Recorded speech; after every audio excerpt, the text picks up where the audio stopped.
And I will call to order the meeting of February 14th, 2023.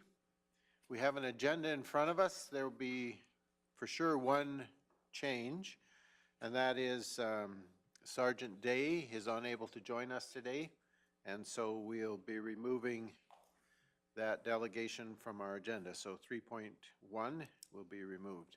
Are there any other additions to the agenda or deletions? Oh, yes. And of course, that means then we take out 8.1. Thank you, Wade. Any other additions? Councillor Christie.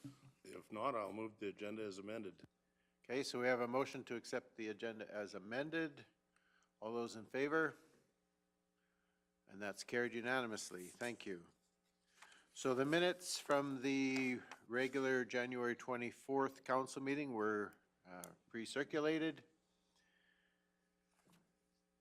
Any comments, errors? What is your wish? Councillor McGhee. I move to approve the minutes of January 24th, 23 as presented.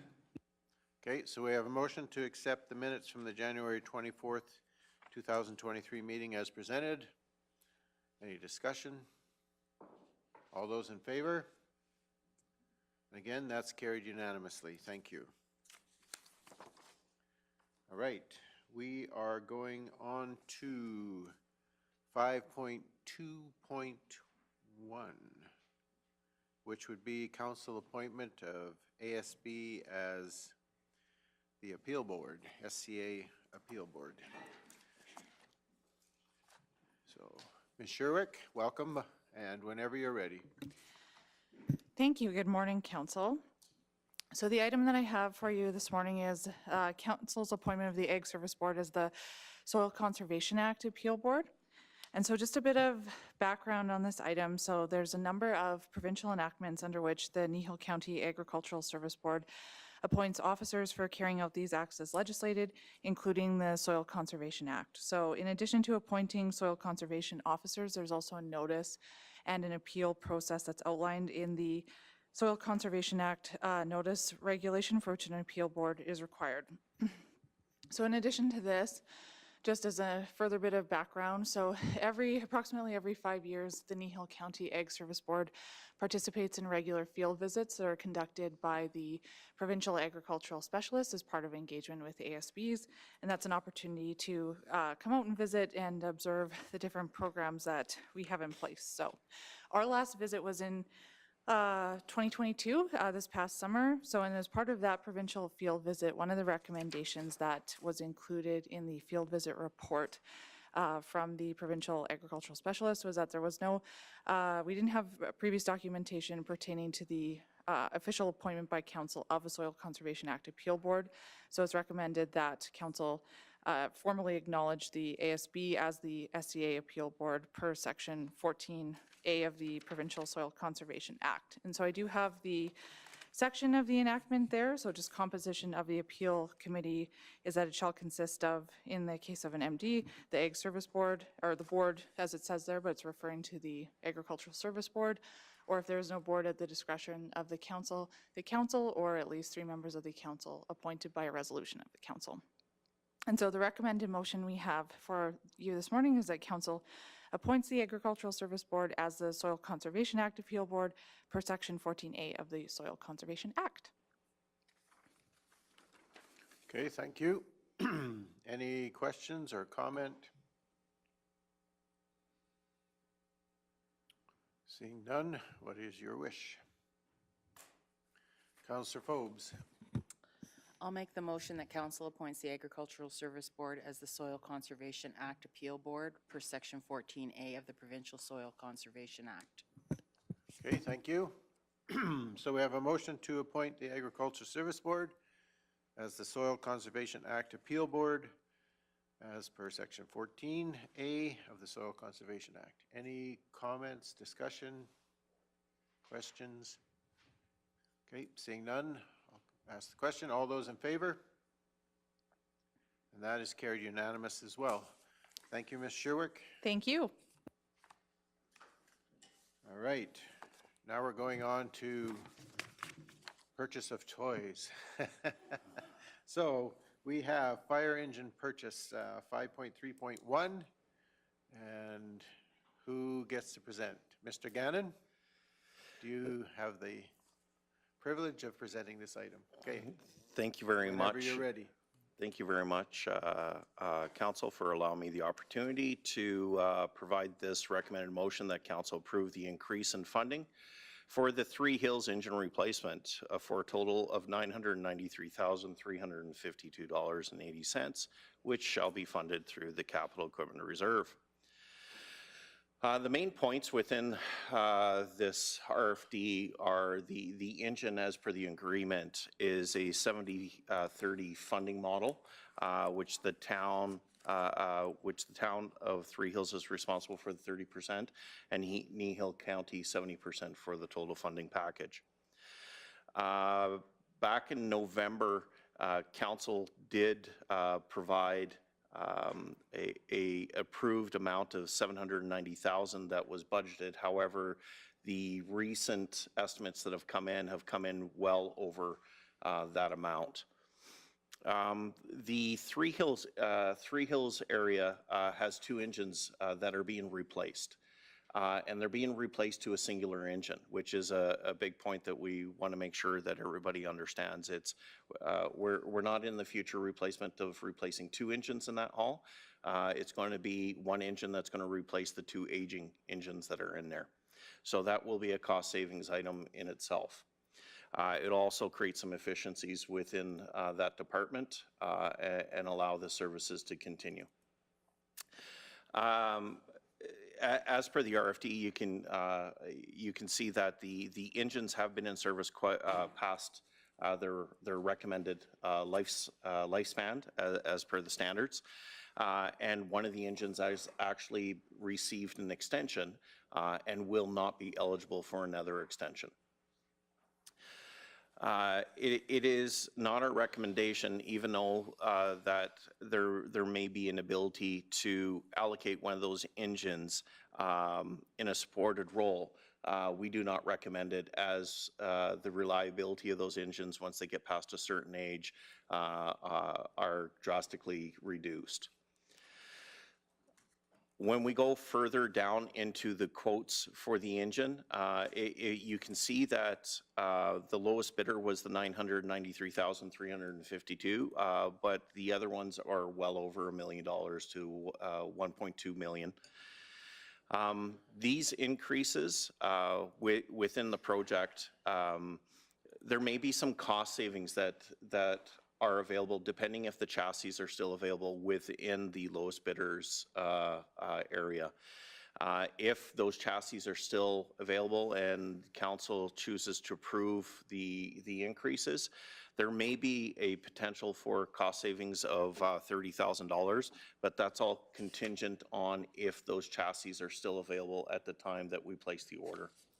We've also been told from the individual contractors that expect significant increases in the future. And that's evident through some of the investigations and homework that we've done on the current market. We've checked through Statistics Canada, and the increased cost of the engine, which is approximately 57% increase over a three-year period, Stats Canada is showing actually a 42%, I believe, of an increase of just the raw materials, not including the manufacturing of those materials into a deliverable item. So at this point, with the two aging engines in place, we are recommending that the engine does get replaced. And in order to not incur some significant increases within the next month, that we move forward with the recommendation. I'm open to any questions that council may have on this item. Okay, Councillor Christie. I guess my question is that this engine would be the same specs as the last four that we bought, or slightly better? Or is it the same? Correct, and the analysis is done on the actual, the standard that we're looking for. There have been minor increases to the design criteria, and that's extensions of ladders. They're minor increases to the actual design that had, I believe, a minor increase to the cost of the engine. Thank you. Any other questions? Councillor Penner. You had mentioned, Mr. Gannon, that we've already extended the life of it, which is over the 25 years. Now, in the past, we've had a spare around. Will there be a spare around some, or is there one currently in case something goes down in any of our fire halls? Through the chair, this hall will have the one engine, but through our area plan, we have multiple stations that do support one another. As far as actually having a spare engine in that location, I don't believe the plan at this time, due to the aging of those two engines, is to keep one of them as a spare. So, and I'll just follow up on that same line of questioning. So does that mean we do not have a spare within the greater system at all? So not necessarily within the Three Hills Hall, but within our fire system, is there a backup engine that's available to a hall that loses their primary engine? I'll defer that to Deb, and the answer is yes. Yes, please. I think that was the intent of Councillor Penner's question, was to know if within the system total, if there's a backup. Correct, and my wording might have just been around because it usually sits in the Three Hills because of the space, I believe. Welcome, Ms. Grossfield. Good morning, Council. Yes, we do have a spare right now. It's the old Acme engine that we replaced in 2020. It is now 20 years old, though, so it also can still act as a spare. It's not sitting in the Three Hills Hall. It's actually sitting in the county shop, our spare engine. And we've used it multiple times to go into some of those halls when they're doing the, taking their trucks up to get fixed. So we have been using that spare for that reason. The other part of it too is that the new tender that we put in there also has a pump on it. So it has pumping capability, and it also can be kind of, it's got a big enough pump that we can kind of have it as a front line for a temporary purpose, so. Okay, thank you for that answer. Any other questions? Councillor Christie. So the spare that we have now is newer than the two trucks that are coming out of service, but slightly. Through the chair, it's the same age as our existing one that's sitting in there. So the Three Hills one is 5 years older than ours. So ours is coming up in 20 years. I think this year it's coming up to 20 years. So the Three Hills one though is, no, the Three Hills one is this year. Correct. And we are coming up next year, I think, to 20 years. So we still do have some time, but because the builds are taking 18 to 24 months, we may just go ahead and increase that just to just to make sure we've got the piece of paper, and we do all the pump tests on it as well, and they must pass those pump tests in order to be that frontline engine. So I think we're covered. I know we're covered because we do our maintenance on them and our due diligence to make sure that they are frontline capable. Reeve Whitstock, you had a question.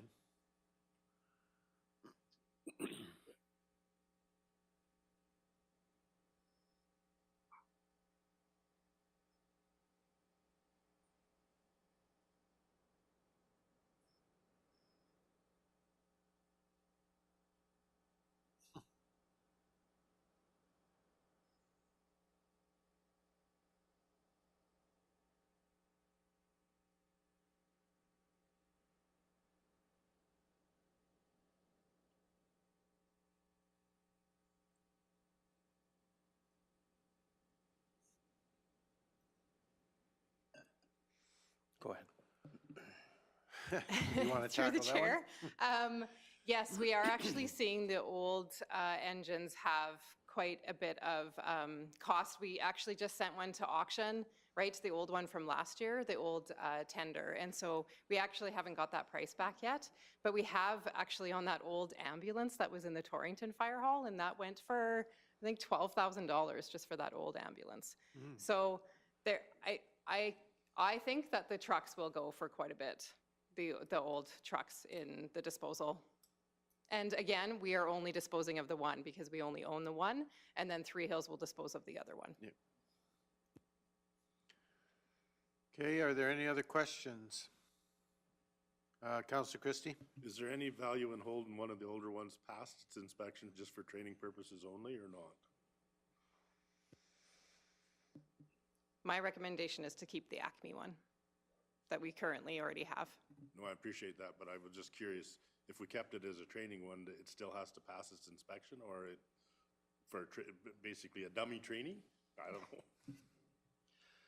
Yeah, it's always best to train on the newer ones anyway, and just because they're new technology, and you also know where all of the, you know, just the way that it's laid out. I would say for training wise, we would just absolutely practice on the new ones for sure.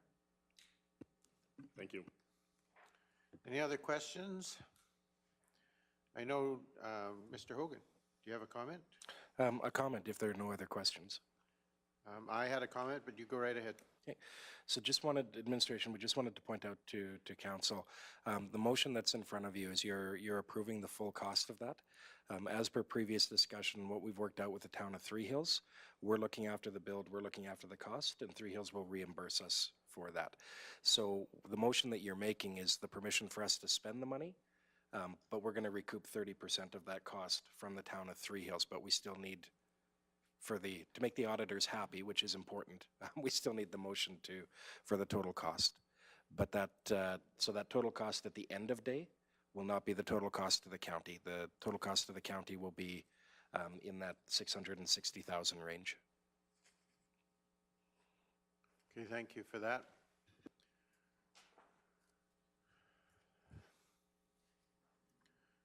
So my comment was going to be, I know none of us really like to eat this kind of a price increase, but it's the real world. And our share is, as been noted, is in that $640,000 to $660,000. This price is going to be held, right? Like this is our full price once we make this order. Correct. This is the quoted price through the RFD.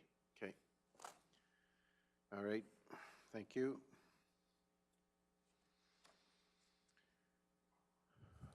Okay, Councillor McGhee. Well, like our chair said, we are reluctant, but we do need the fire engine, and therefore I would approve the increase for funding for the Three Hills engine replacement for a total of $993,000 and so forth, to be funded by the Capital Equipment Reserve.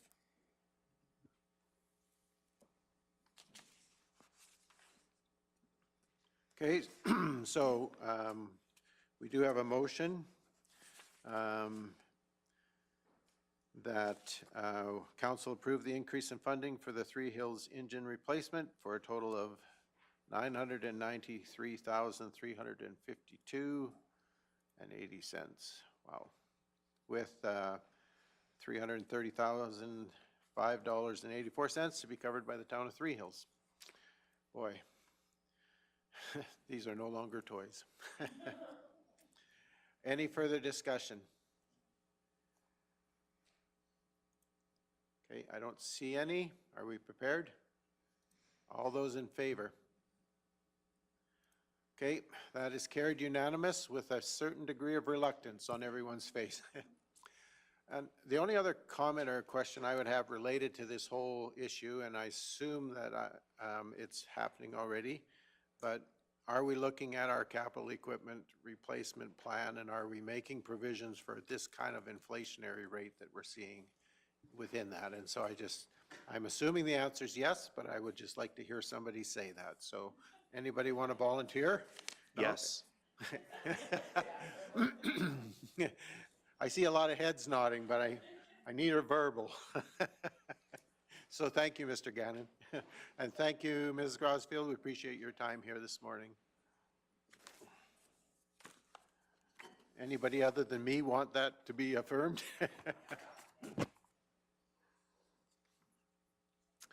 All right. I'm assuming we're good to continue, so we're going to move on to 6.1, which is the 2023 Operating and Capital Budget Presentation, Phase 1.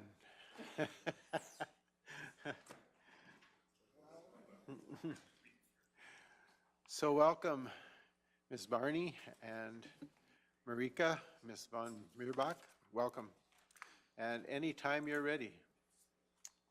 Thank you for your patience as we collect our documentation here and get a little bit sorted. So yes, we have set this in stages, so I'll cover that in a moment. But first, I want to thank Council for joining us this morning as we make our way through the initial presentation relating to the 2023 budget for Kneehill County. And I want to take a moment as well to also acknowledge that there has been a tremendous amount of work that has gone into pulling this together for Council's consideration, and not just by our finance team, but by multiple members across administration. And I just want to thank those that have contributed that substantial time to be able to get us to where we are today. So just acknowledging that. Just before you go on, did we lose I Jerry? think we lost the presentation. Is it on here? Okay. It's showing on, lost the screens behind you too. Everything's gone down. You're looking over our shoulder, thank you.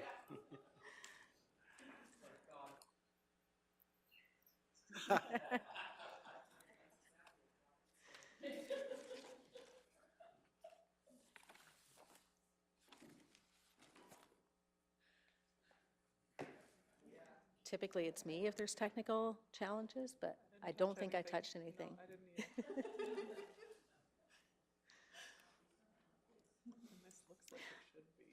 So just to kind of fill the gap a little bit, you'll also notice that a book has been provided to Council. So we did share the presentation prior to today, as well as the project sheets for the operating and capital projects that will provide an overview to Council on today. But each of you should have this book in front of you, which also has paper copies of the presentation that we'll share with you, along with copies of the project sheets relating to the operating and capital projects that we'll share with you this morning. So did we share this with Reeve Whitstock electronically? Yes, the project sheets and presentation did go out electronically, okay. Yes, so Reeve Whitstock should have copies of those. Is that correct?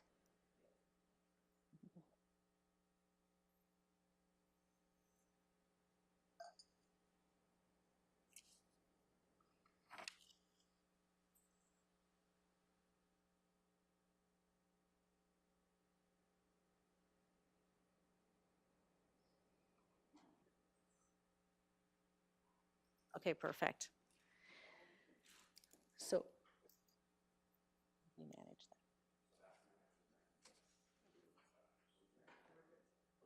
But this wasn't. So I think our technology is back up and running. So we'll get started. Like I did allude to at the onset, that this is a phased approach for us. So today, we're going through what we're calling setting the stage. And the new projects that will be brought forward for Council's consideration. So today what you'll hear from us is a bit of an environmental scan, looking at an overview of the social, cultural, environmental, and economic factors that impact Kneehill County currently and into 2023. We'll provide a brief overview of assessment, looking at the key factors that drive assessment, as well as some of the trends that we're seeing for Kneehill. We'll look at a brief overview of current strategies that are being used to ensure ongoing financial sustainability, and what the future strategies will look like as we continue on that journey. We'll look at how Kneehill County compares to our standard comparators, which you would have seen in the past in relation to the residential, non-residential, and farmland tax rates. We'll talk a little bit about budget pressures that the county has faced over the past few years and what we're anticipating seeing in 2023. And Marika will then provide you with an overview of our operating and capital projects.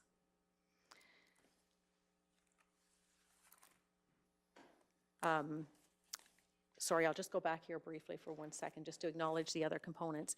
So next week, on the 21st of February, administration will bring forward the proposed budget book.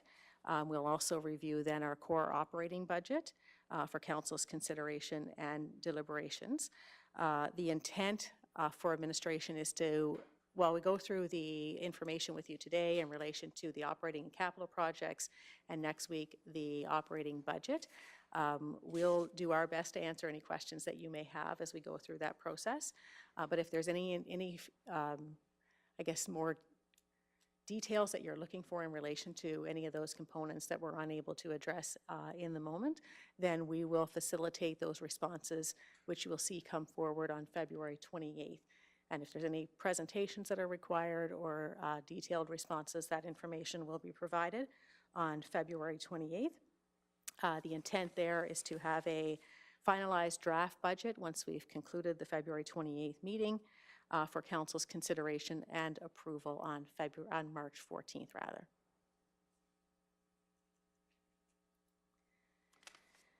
So today, as I had alluded to, those are the primary topics that we will cover as we go through the presentation.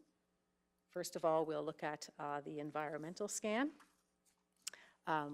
Looking at the social and cultural side, for Kneehill County, statistically we can see that our population is aging, but we're not seeing a significant decline in our youth population. The median age for Kneehill County in 2021 sits at 41.6 years. And we have approximately 27% of our population right now that's between the ages of 0 and 19 years of age. So still a healthy youth population there. What we're seeing, and that is in line with the historical trends that we've seen for the community in the past few years as well. So not unique to Kneehill County. We are seeing reduced participation of our youth in the volunteering. Our existing volunteers are aging, and in some areas we're seeing a decline in the volume as well. How that impacts us? Well, municipalities often become default funders in areas where historically we would have seen greater participation by volunteers. So something for us to be aware of as well in the coming years. The expectation of the public's shift, we are shifting. We're seeing greater demands on services, not just in the services that we provide, but how those services are being provided. To support those ratepayer expectations, administration has worked diligently on analyzing both processes and procedures to ensure we enhance efficiency and accessibility for ratepayers, and also the efficiency of administration. However, that is something that we need to be aware of. Just as an example, in our taxation department, we've implemented in 2021, they implemented eSend, which is an electronic distribution of our tax bills to our ratepayers. We're seeing an increase in the adoption of that, and at present, I believe we have approximately 14% adoption on that strategy alone, as an example of some of the things that administration is adjusting in the background to better serve the community. Today we have, societally, we have a much greater awareness around conservation and recycling. That brings with it, of course, many benefits for the environment and the community, things like energy conservation, reduced air and water pollution, reduced greenhouse gases, all of those good things that we all want for the community. However, it's also resulting in more complex and expensive regulatory and environmental compliance and regulations. And that's where it starts to become increasingly relevant to the county and especially the budget and the budget process and the demand on resources. Did we lose Reeve Whitstock? I think we temporarily have lost him.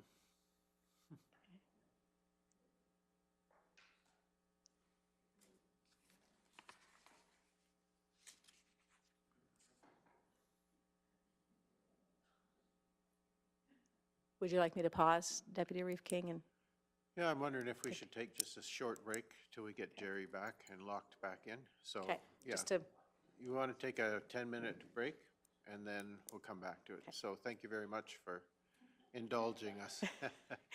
no problem. So we're in recess and we'll be back in 10 minutes.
Perfect. Awesome. Sorry we lost you.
Okay, it's 9:09, and I'll call the meeting back to order. And if you would continue with your presentation, please. Thank you, Deputy Reeve King. So just as a quick recap on this item, I believe we may have temporarily lost Reeve Whitstock. So just to bring him up to speed on what we were talking about in this last slide. Just really referencing that greater awareness around conservation and recycling. And while that does come with many benefits for society in general and the environment, it is important for us to acknowledge that it does trickle down and impact the county's budget as well, just because of the increase around regulatory requirements that then impacts the work that we do on a regular basis.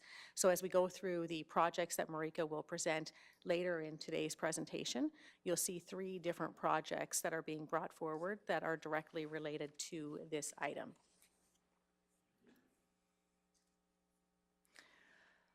Looking on the economic side, the oil and gas industry, according to Deloitte's Oil and Gas Industry Outlook, they are entering 2023 with probably the healthiest balance sheet yet.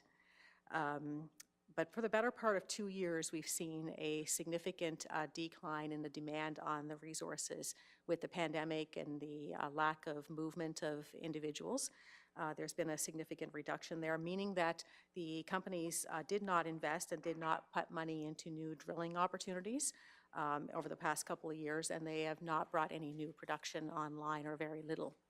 So looking forward, there is a anticipation that we will see an increase in demand, which we're already seeing happening. We're seeing movement back in society again.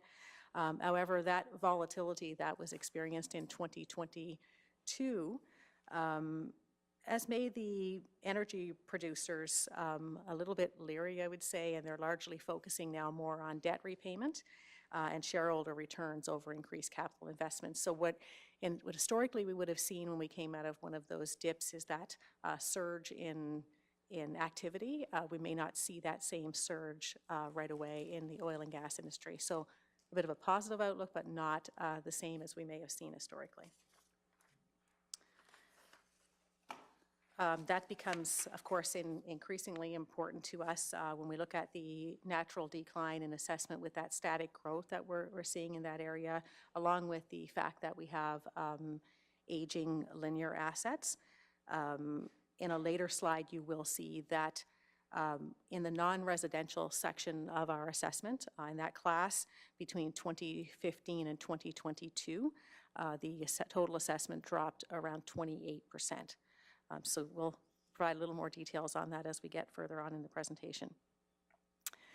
The provincial policy and decision impacts that we're seeing, some of the uncertainty that that's creating for us. We had the assessment model review, which is still lingering, and there's uncertainty around what that will look like for the county and the future impacts that will bring us. We still fail to have a mechanism for recouping unpaid oil and gas tax revenues. That's an outstanding item for Kneehill County, as well as other municipalities. And it's unclear for us as the province transitions from the MSI funding into the local government fiscal framework model, what that will look like as well for us and what potential impacts that may have. Inflation, I mean, that seems to be the key word these days. It's an understatement to say it's in excess of normal levels, I would say. Major Canadian banks are most recently forecasting an average inflation of approximately 5.78% through the near term. And that directly impacts the county's expenses on the goods, equipment, materials, and supplies that we procure regularly, as you just most recently saw in the last motion that was made by council. There's a significant increase there in costing. When we look at our supply chain, we are seeing a 12 to 18 month delay on capital equipment. So significant delays there. Our parts and supplies are also suffering from some of those delays in availability, as well as increasing in cost. So as an example, if you need a second one from the one we just saw on price increase, is the steel trading price. rose from $500 in March of 2020 to $1,750 in June of 2020. So just in a very short period of time, it more than tripled in cost. So that's cooled off a little bit here in 2022, but we're not anticipating that we'll see it return back to the levels that we saw in 2020. So we are, utilizing some different strategies on administration side to mitigate the impacts for the organization. Late last year, you saw our council pre-approved some capital procurements that allows us to be able to schedule those procurements in advance for 2023 and 2024 so that we can lock in 2022 pricing. We've also looked at, alternative vendors, and sometimes those are out of the U.S. for things that are a little harder for us to find just because of the supply chain issues. And in some instances, we've delayed procurement, which is not something we want to continue practicing going forward because it does have potential impacts to our infrastructure. So that's a short-term strategy that we have to identify alternative solutions for going forward.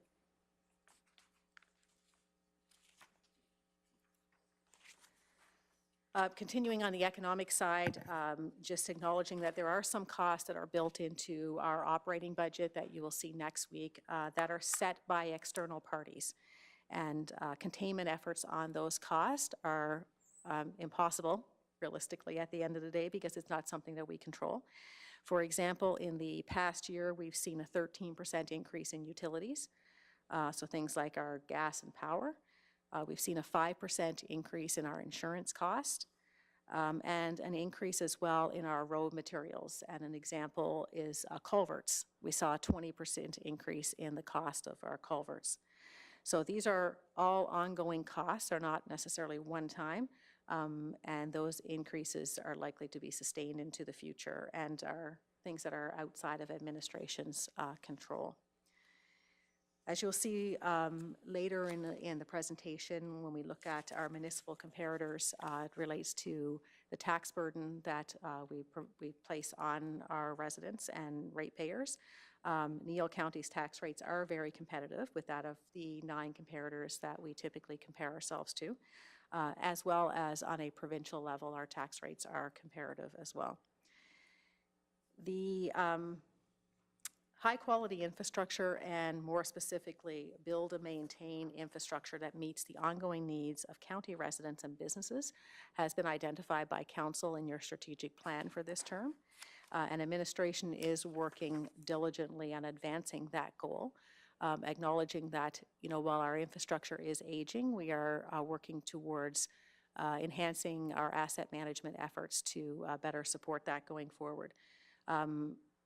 Effective asset management is really essentially extending the lifespan of the asset at minimal cost to the organization within an acceptable level of risk to the organization, and while maintaining an acceptable level of service to the community. So those are kind of the factors that we consider when we look at asset management. As I had noted, while the infrastructure is aging, we will be looking to advance the maturity of asset management in the organization, which you'll see future plans, and we'll talk a little bit about that today and more next week as well as to what that might look like. But essentially, it will allow us to continue that transition to more proactive versus reactive maintenance, which I know you've heard a little bit about in the last couple of years, and that's a trend we want to continue. And further increase our understanding of future investment requirements. So the intention is to really, like Deputy Reeve King had referenced, is to really prepare ourselves to understand what are the future investment requirements and the replacement costs on the infrastructure that we currently have in place, acknowledging that that cost is increasing substantially, especially over the last year or two. We want to be able to provide data in relation to the assets that we own that doesn't just look at the purchase costs, but also that maintenance and ongoing and eventual, replacement or disposal of the assets. In some of the assets, there also is a disposal cost that we don't want to overlook as well, that if it's not a replacement, there sometimes is a cost associated with that. and being able to be in a position to provide council with data that really supports that evidence-based decision-making when it looks at how do we prioritize the maintenance of our assets, the replacement of our assets, how does that align with our risk tolerance levels, the level of service we provide to the community. So really being able to understand that full picture when council is looking at making those decisions going forward. On the investment attraction and retention side, that is a priority that multiple, I would say most, if not all municipalities are focused on for sure, and continues to be an area of focus for Kneehill County. In 2023, you'll see the economic development area completing more of a review and updating their strategy as they move forward to better support council's objectives as it looks at economic development and the attraction of businesses to the area. And as a last bullet here, we have seen significant financial impacts over the past number of years resulting from provincial policies and further downloading, some of which I highlighted a moment ago and will highlight more going forward. We're anticipating that we'll see this level off in 2023, and there are some that will continue to impact us in 2023, but we'll provide more details on that. One of the examples that you'll see for this coming year is the policing, police costing. So that'll be an additional $160,000 for the county here in 2023. But some of the, I would say, initial large impacts of the past few years seem to have kind of leveled off a little bit for us.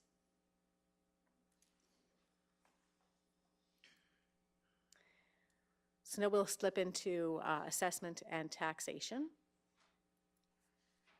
Talking a little bit about what drives assessment changes. So our overall assessment is driven by a number of different factors, looking at new development, improvements to residential and non-residential properties, as well as things like housing demands. Our farmland assessment is regulated by the province.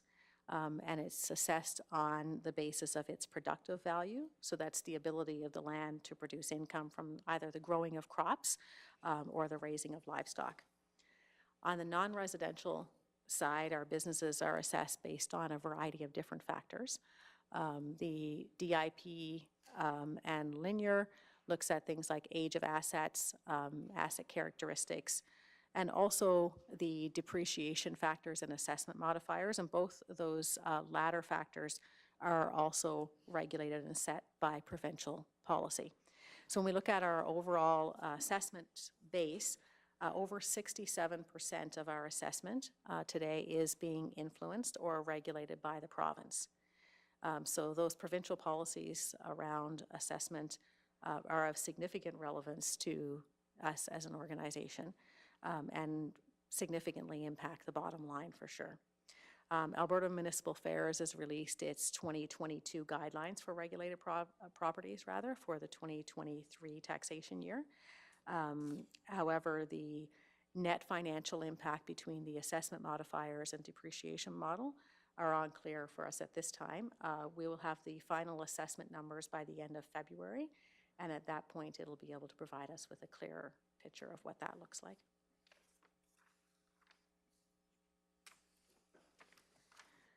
Just to take a brief look at we referenced the oil and gas activity earlier, just to take a quick look at what that looks like in Kneehill County. So we've seen a slight increase in drilling activity in 2022. However, it is important to note, and I've captured on a slide here, that between 2022 and 2024, all new well and pipelines will not pay taxes. This is because they are under the tax holiday. We'll only start to see revenue on those new assets in 2025. So in 2021, the total impact, financial impact for the county in relation to the tax holiday was $130,000. In 2022, we saw a further $700,000 for a total to date impact of $830,000 in revenue.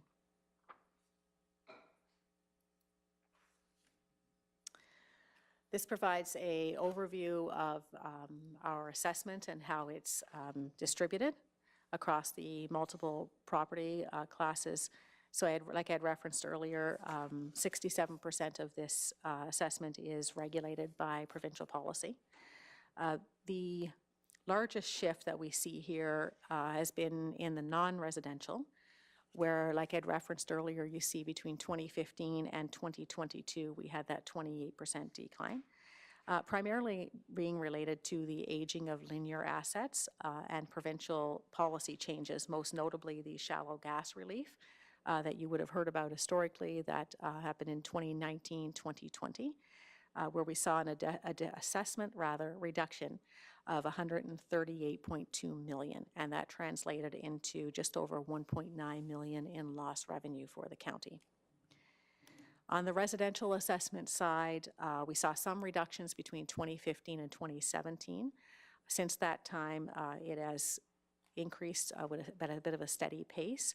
And in 2022, we saw assessment levels which were more in line with the 2015 levels rather. Farmland assessment has remained steady with little to no variation since 2015. And the county currently sits at a total assessment of just under $2 billion. So just before you move past that, if you don't mind, you said it was 138 million in assessment reduction, and the tax impact was, if you just repeat that number, I didn't. 1,925,000. Thank you. You're welcome.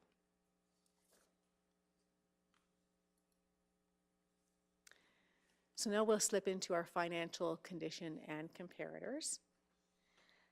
When we look at the measures of financial condition for an organization, and most notably Kneehill County, it's important to acknowledge that our ratepayers expect competitive tax rates with acceptable levels of service.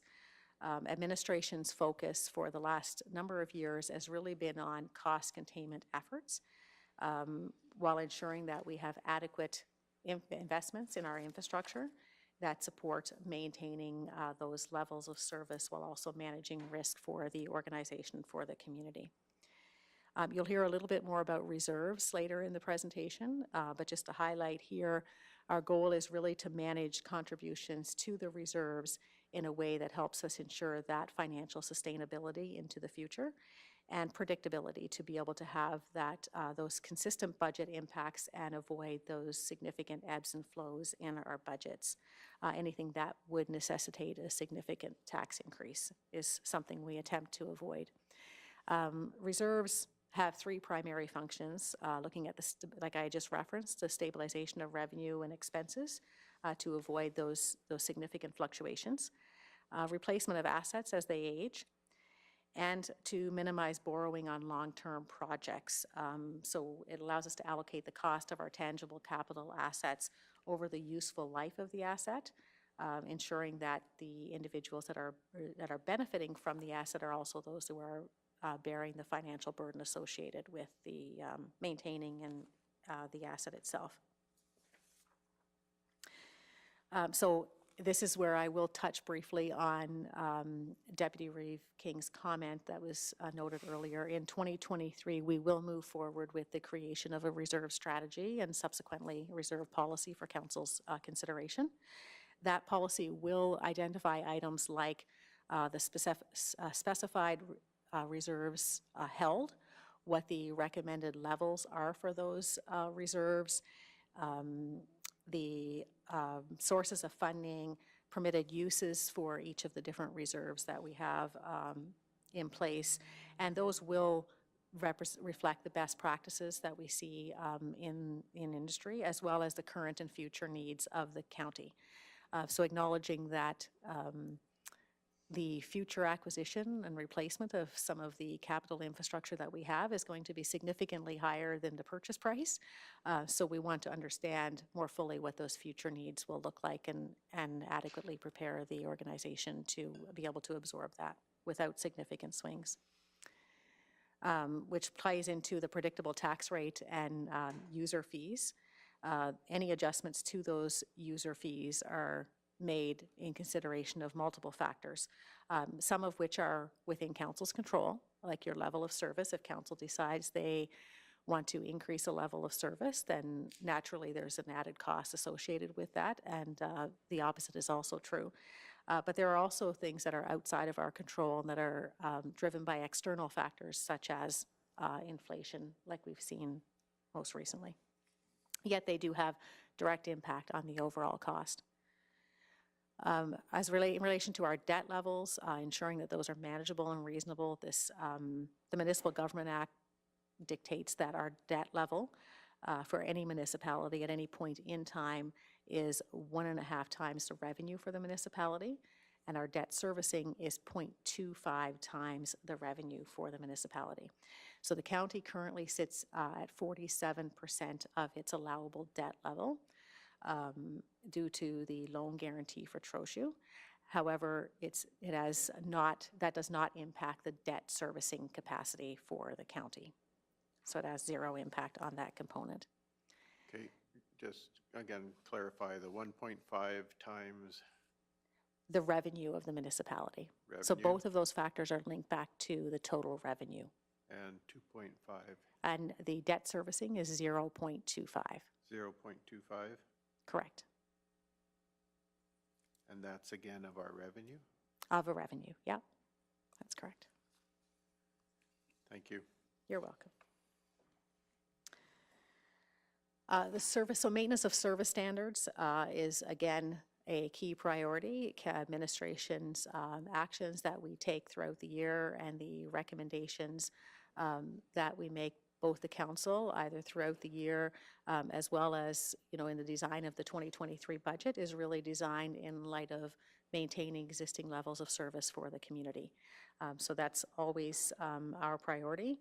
The county's been very successful in maintaining those levels of service with minimal impacts to budgets over the last number of years, despite a lot of the factors that have been outside of our control, such as inflationary impacts to budget. And then we look at asset replacement and maintenance and not deferring that, ideally, which I had highlighted a moment ago.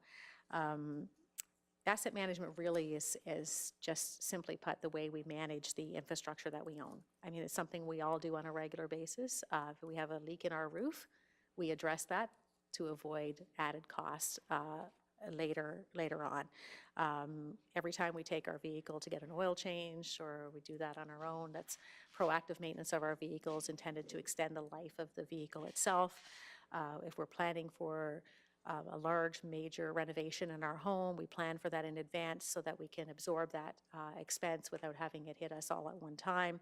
Those are all effective asset management strategies that we use every day in our day-to-day lives that is equally applicable to the county and how we manage infrastructure. So that's really kind of that timely maintenance and replacement in order to help contain cost and ensure that we continue to deliver acceptable levels of service to the community is the important piece that I wanted to reference there.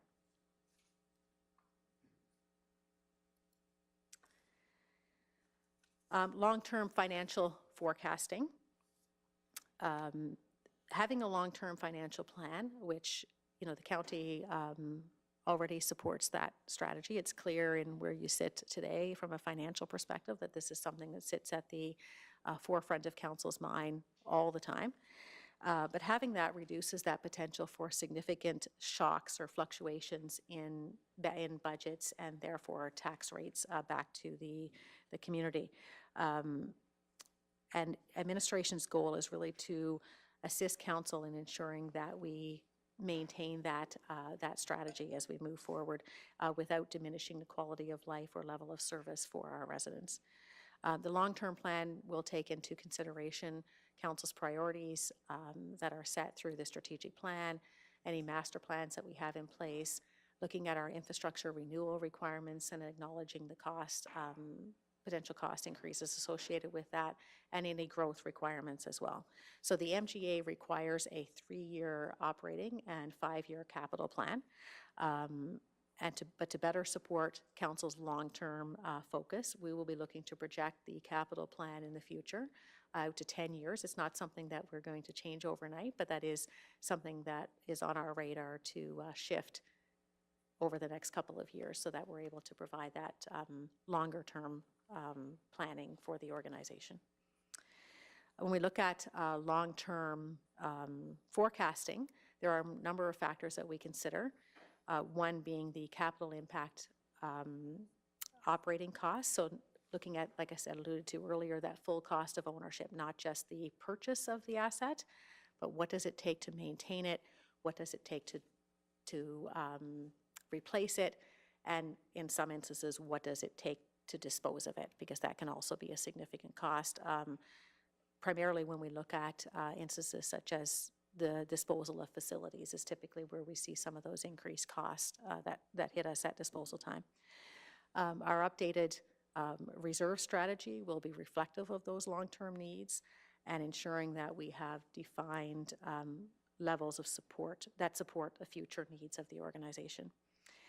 We do know that like I alluded to, that the oil and gas infrastructure is depreciating and aging, which has impacts to our assessment base. And we'll likely not see the levels of assessment that we've seen historically on that infrastructure going forward. So it will be an important point of consideration for council to look at the identification of strategies to sustain and grow our assessment base as we move forward. So that'll be something that'll be on our radar, and we'll talk a little bit more about some of those strategies for addressing some of that as we slip into discussions next week as well. So could I just ask another question related to, we're talking about depreciation of oil and gas assets. Yes. Is our anticipation that green energy infrastructure will depreciate at the same rates as oil and gas or at a faster rate? So sorry, I couldn't hear what you said. Green energy projects, is our anticipation that they'll depreciate at a faster rate than oil and gas or at a similar rate to oil and gas assets? I don't have the direct answer for that one at the moment, but it is something that I can look into. You've captured that one. That is something that we can look into and most definitely follow up with I'd be interested in knowing what council that on might that be. Councillor Christie? I had a discussion with a councillor from County of Vulcan. Their windmill operation is 4 or 5 years older than ours. Their assessment hasn't followed the depreciation rate of the original perspectives. Okay. So it's actually been slower. So he's a little more optimistic of windmill facilities because their revenue hasn't declined as fast as they thought it was going to. Okay. But he didn't really have a number for me, but he said it was kind of like a third slower than what they thought, which kind of surprised me. He said based on the annual assessment. That's interesting. Thanks for sharing that So information. the assessment and depreciation are going at a different rate than they anticipated? Okay. So definitely something for us to look into, and we've made a note of that to do a little more research on that end, and we can bring that information back to council as well. Sorry, I keep interrupting. No, you, no, but- no, that's all good. Feel free to interrupt at any point that you have a question. Just looking then on the foundational strategies as we move forward. So there are some foundational strategies, key foundational strategies that support long-term financial sustainability. And like I had alluded to earlier, the county has made some great strides in over the past few years, and administration in particular, on the end of processes and procedures, and really enhancing those to be able to support us to that end. So some of the forecasting improvements that we've seen over the last few years that I'll just highlight briefly for council is the 3-year operating and 5-year capital reports that now come to council that started in 2021. This has probably been one of the more significant shifts. We're now able to provide council with a more holistic picture of the current state as well as future projections, and this, as I alluded to, supports long-term financial planning. We've improved the quarterly reports, providing greater detail and analysis for council's consideration and review, and we will continue to look at opportunities to enhance that as we move forward. On the internal side, we've automated internal accounts payable processes, which has enhanced efficiency and improved data analytics for us on the administrative side. We've improved upon our budget documents. So the budget documents are now prepared in compliance with the GFOA award requirements. The most significant piece that you would have seen there is in relation to the companion information that now accompanies the budget document. So council and the community now both have a clearer picture of the services that the county provides, as well as the cost associated with providing those services and the plans for 2023 or the following year when those budget books come out. So that's a nice communication tool that we have both for council as well as the community that will sit on our website as well going forward still. As we look at the asset management maturity, we have components of a asset management software that has been implemented in parts of the organization. So transportation is utilizing parts of our asset management software, which is citywide at the moment. And we'll be looking to advance that across the organization and increase the utilization of that software in other areas as well in the future. And you'll hear a little bit more about that next week when we go into our operating budget discussions. And the reserve strategy that I had alluded to and subsequent policy will come forward in 2023 for council's consideration.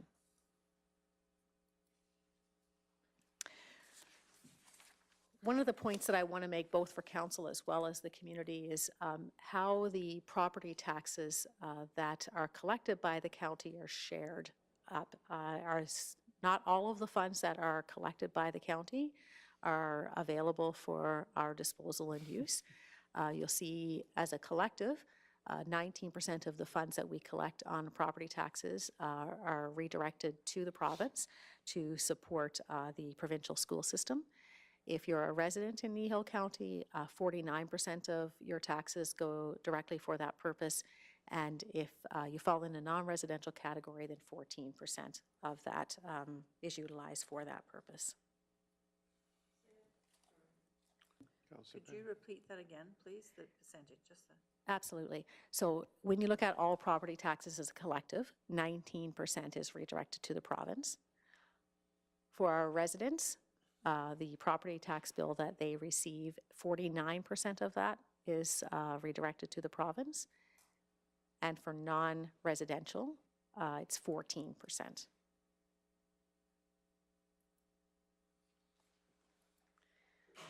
So when we dig a little bit into our tax rates, we look at how we compare. We have 9 different comparators that we use that are listed on the slide here. We've chosen comparators that have environmental factors, challenges, services, levels of service that are comparable with Kneehill County. And we've also pulled in comparators looking at, in the final column, you'll see where it says average. We'll look at the comparators across all counties as well on later slides.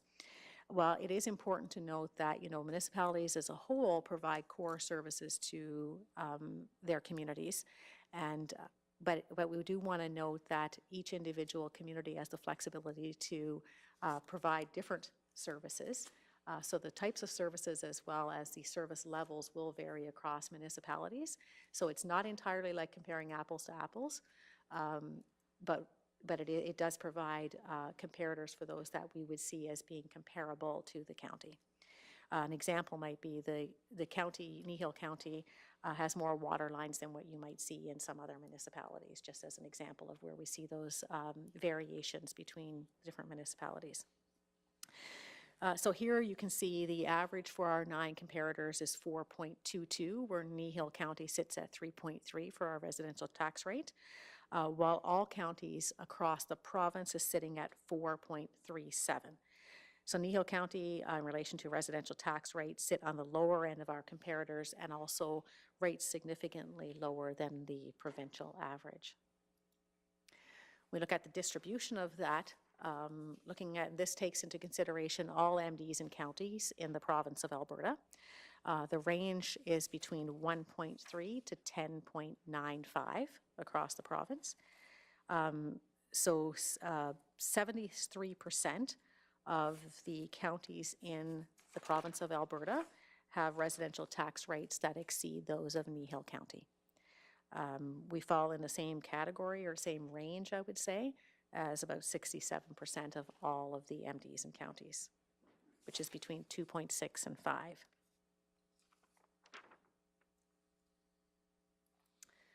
When we look at our farmland tax here, you can see that Kneehill sits in the middle of the pack on this one, but is lower than the average rate of our comparators, which is, I think we may have lost Reeve Woodstock again. Yeah. Yeah, maybe it's the time. Okay, so maybe we'll take another break to get him back. So if you want to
Okay, we have Reeves Whitstock back with us, so we're going to call the meeting back to order at 10:11. And Ms. Barney, if you wish to continue, please do so.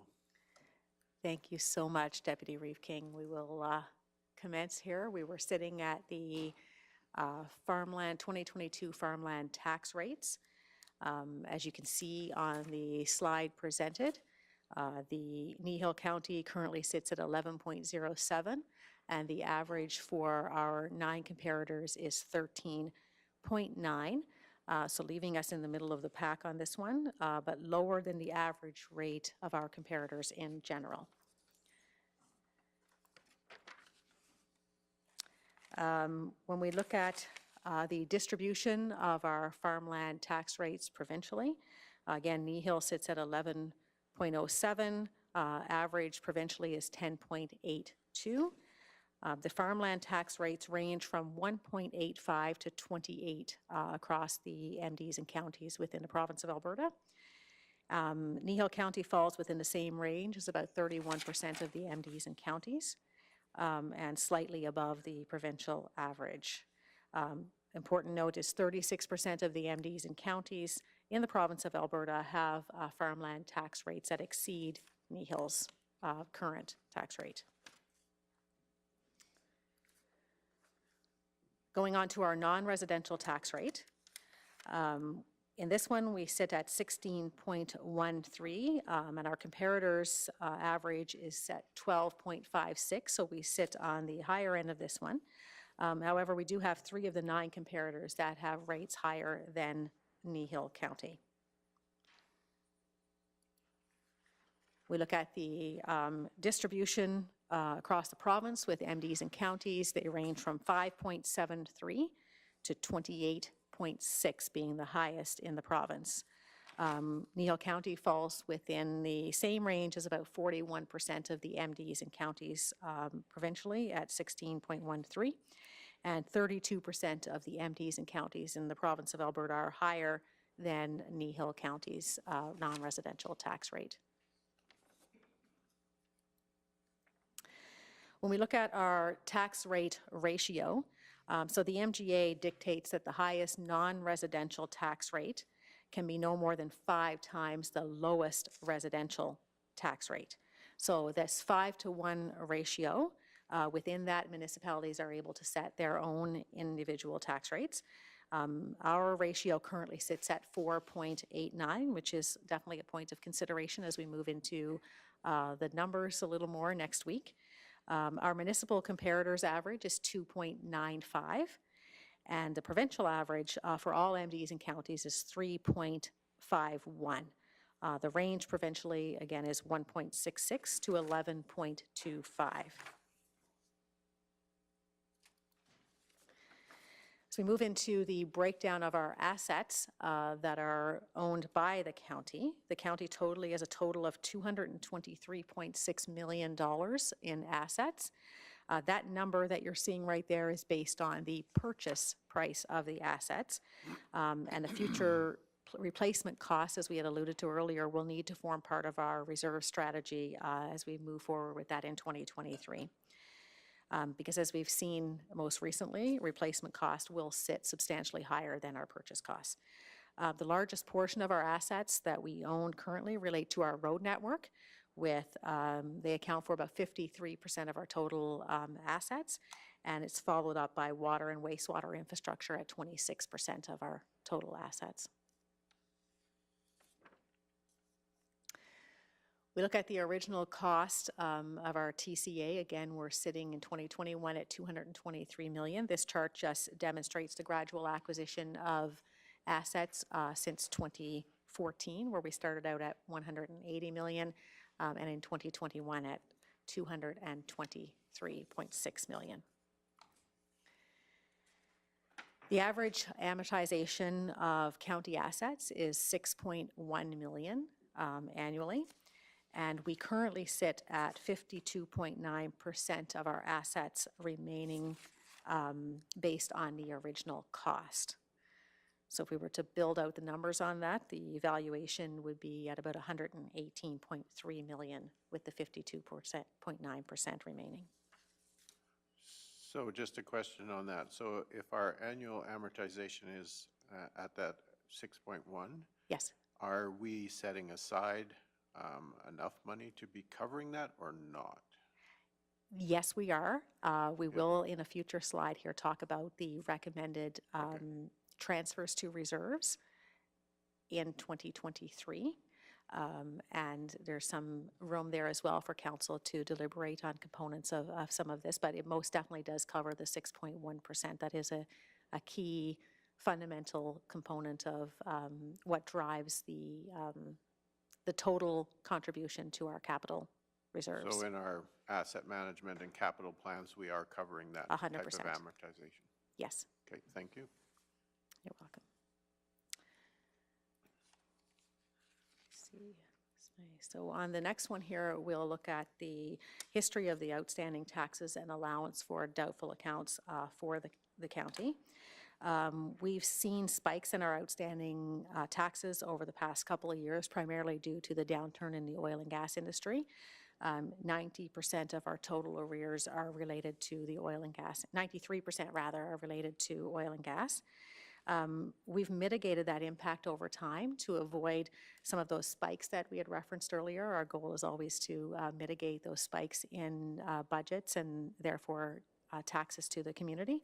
So we've worked to mitigate that and written off portions of the outstanding taxes while the remaining components that have been collected through tax agreements. So due to the hard work of our taxation department, since 2019, we have collected 12 million through tax agreements.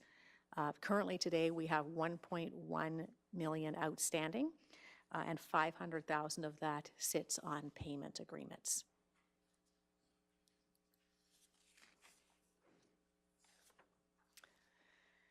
Looking at the history of our tax write-offs, so this slide, just to ensure we avoid any confusion here, is representative of the points of final decision of write-off. So I had referenced that taxes are written off if we know that we have a tax bill that is significant in value, and we have a high degree of certainty that we're unlikely to collect that outstanding tax, then administration works to smoothen the impact of that for the community and smoothen the impact to our budget. So you've seen that this chart doesn't represent that. It shows the final point of write-off. So here you'll see 2022, we had a significant spike here. Going forward in 2023, there's funding built into the budget for tax allowance for doubtful accounts for write-offs at 500,000 in the budget. We'll talk a little bit more about that next week around what defines that number, but it is based on historical trending, current state, what we anticipate coming down the stream. But you will see 500,000 built into the 2023 budget to allow for tax write-off as needed of the outstanding balances that are brought forward from 2022. And anything that defaults in 2023 due to bankruptcies and things like that.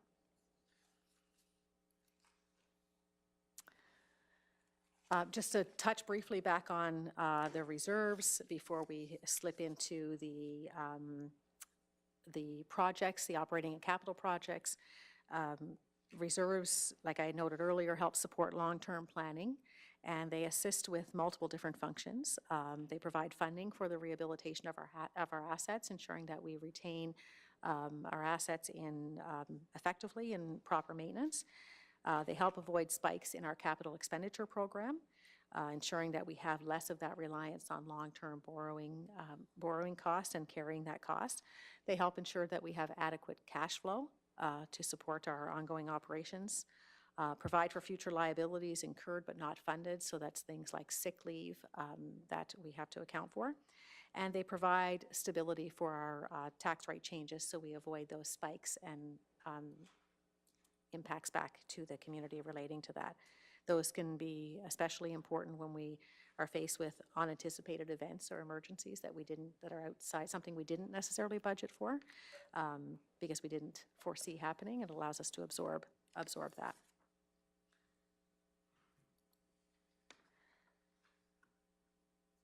When we look at the levels of reserve, that will be a key component of the reserve strategy that we build out in 2023 for Council's consideration.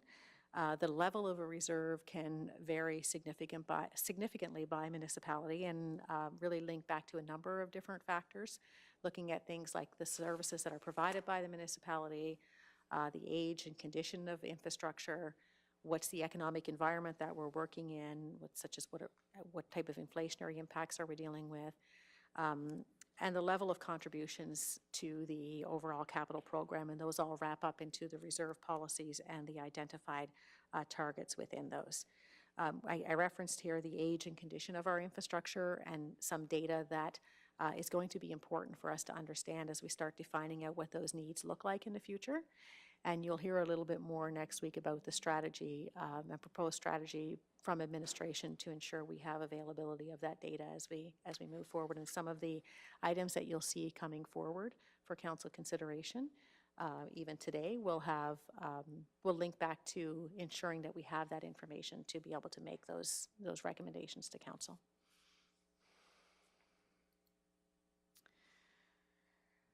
So in 2021, this just demonstrates some additional information about our reserves, our TCA, tangible capital assets, and our debt.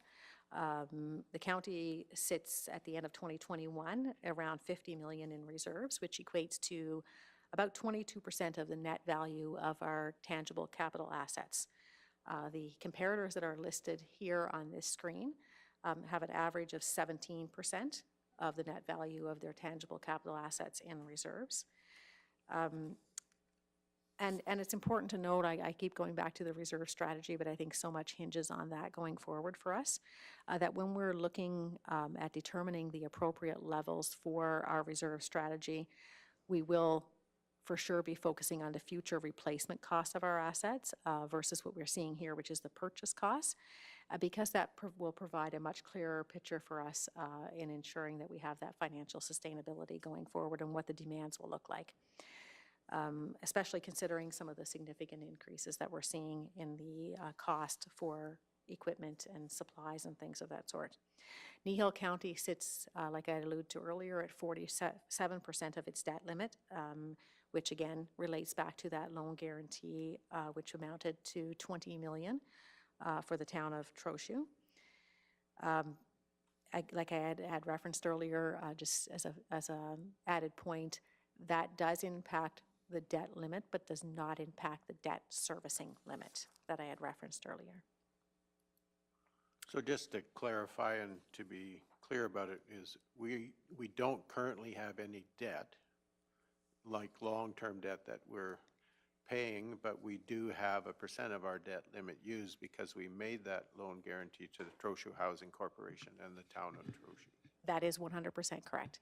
So it is a short-term, my understanding, it is a short-term agreement that will likely run its course over a few years, whereas normally if that was debt that the county was carrying on its, for a replacement of infrastructure, let's just say, that would likely have a much longer term associated with it, with a $20 million value.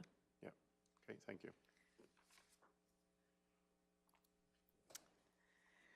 So looking at the provincial and economic pressures, and I promise soon I will stop talking and Marika will take over the mic and you'll have a different voice to listen to for a little bit. Wait now, I think I've messed up my, did I go past it? I'm like, maybe I missed a slide. Okay, sorry, I skipped a slide. I need Marika to keep me in line apparently as well. This slide represents the historic funding levels to capital reserves and projects.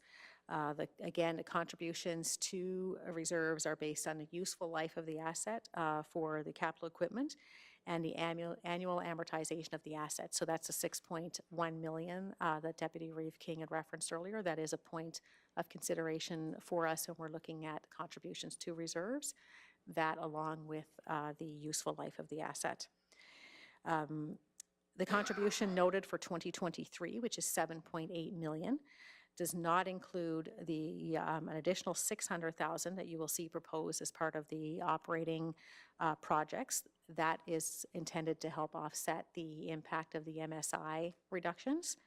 That was spread out, it was gauged at a $1.8 million impact and was spread out over 3 years, again, to avoid some of those spikes. So that's $600,000 that, if approved by council, would take the total 2023 contribution to 8.4 million. So that 600,000 does not form part of our base budget. It is a point that council will have to make a decision on.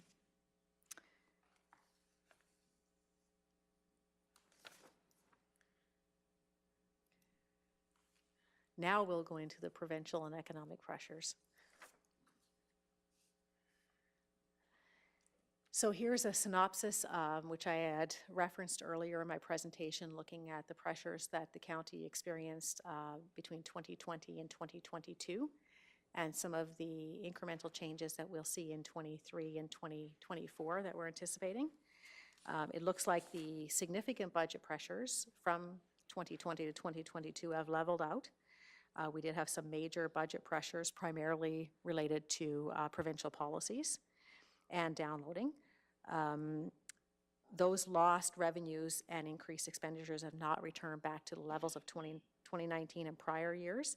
Recent budget pressures and anticipated pressures for 2023 and 2024 are identified here. So the shallow gas, this is the one that I referenced earlier at 1.925, that hit us in 2020. It resulted in a 30% reduction being applied to assessment and a loss of 1.9 million in tax revenue.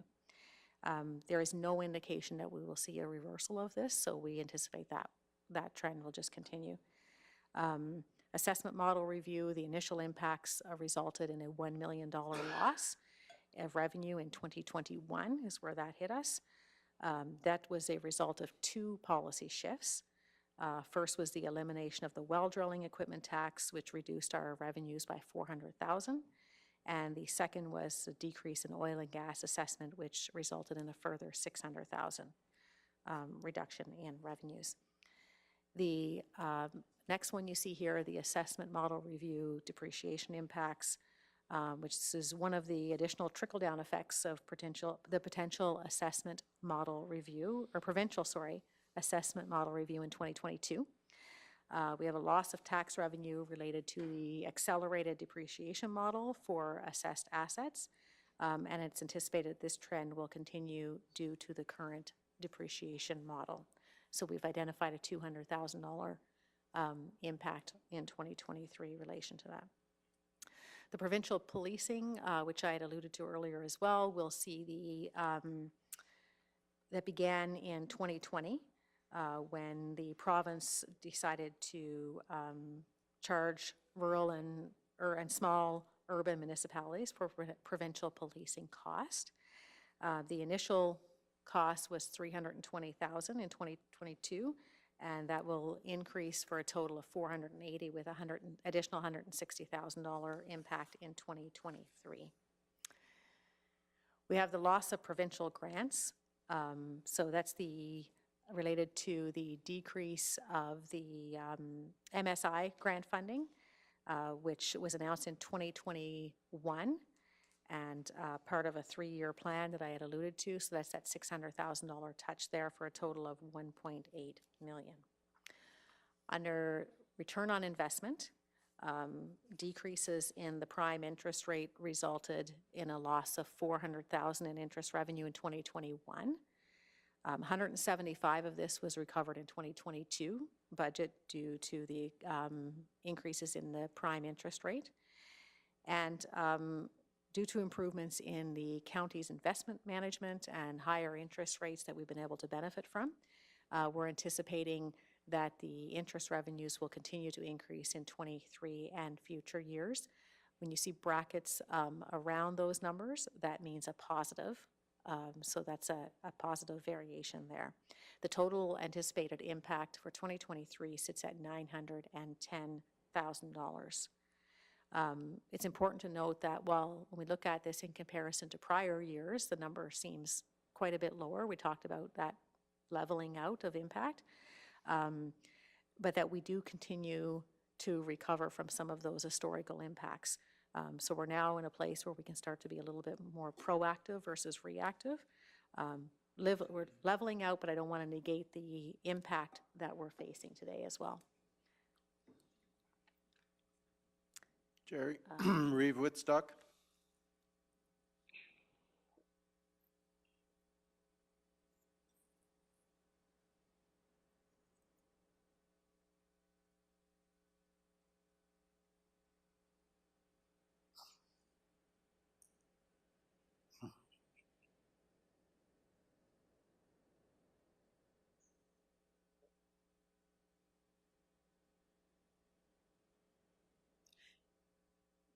Yes, that is correct. Reeve Woodstock, we have built into our projections that that is when we will start seeing revenues off those new wells is in 2025.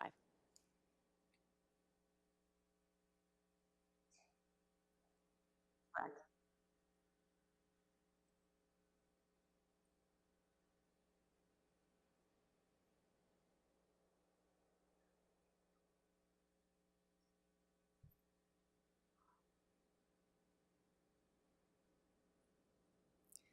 Yes, that is correct. So over the 2-year period, there was an $830,000 impact.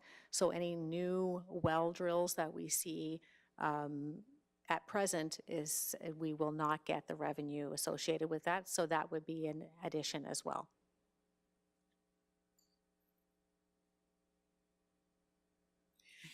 It will be a nice relief when 2025 hits, that's for sure.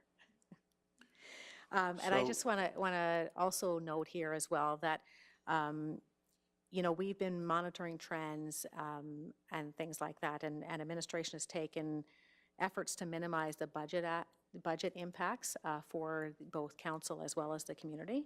However, you know, the cost containment efforts will reach a spike, and there will be a time when the ability to refine existing budgets become smaller and smaller. Especially in light of some of the inflationary impacts and things like that we're seeing, without impacts to levels of service and things like that. So just a point of interest in light of the pressures that we're facing. And just before you leave where you are, I think I'm correct in this, but just to make sure that I am. So when you talk about incremental in 2023, and we're talking $910,000, the reality is the impact on the 2023 budget is not only the incremental, but the previous impacts that we've experienced. So in total, what we're dealing with in 2023 from, say, 2020 is like a $5.2 million change in a revenue that we would have had back then.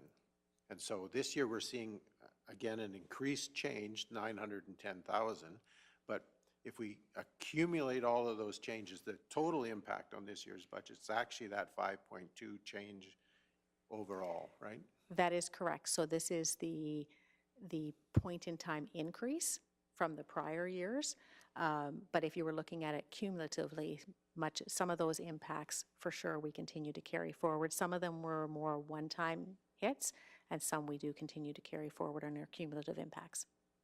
The problem with the one-time hit, though, is it does stay, it's a lasting effect. And even though we've seen that reduction and it happened at a point in time, the net effect to us is it is $5.2 million change in revenue over that period of time. That's exactly correct, so Deputy Reeve King, and that's why we reference, you know, we're kind of slipping into that recovery mode, but we're still carrying with us a lot of those impacts that we experienced over the last number of years.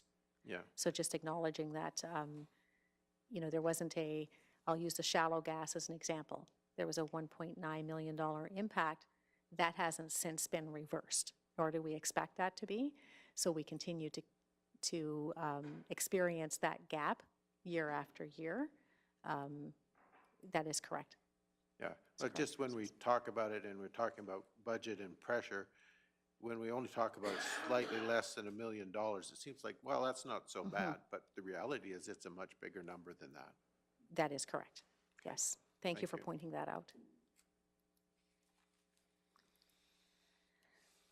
When we look at the roots of some of our municipal infrastructure deficit, and this is something that has been brought to council's light before, is really looking at some of that structural imbalance between the sharing of revenues that is collected.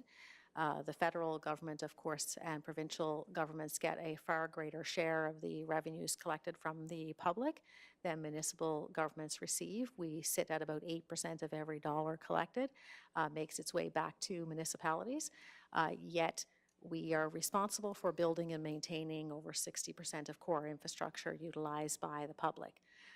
So significant discrepancy there in the funds that are at our disposal. We've seen municipalities react to that in multiple ways, things like cutting service levels to be able to continue with those reduced revenues, deferred maintenance and rehabilitation, increasing taxes and drawing down on reserves. Fortunately, the county has been very successful in avoiding all of those, some to a little more varying degrees, but most of those we've been able to avoid for sure. So county still continues to hold its own as it has historically, but I believe it will be in light of the additional revenue challenges that we'll be facing coming forward, that it'll be a point of consideration for the county as we look to identify strategies to mitigate that reduced revenue.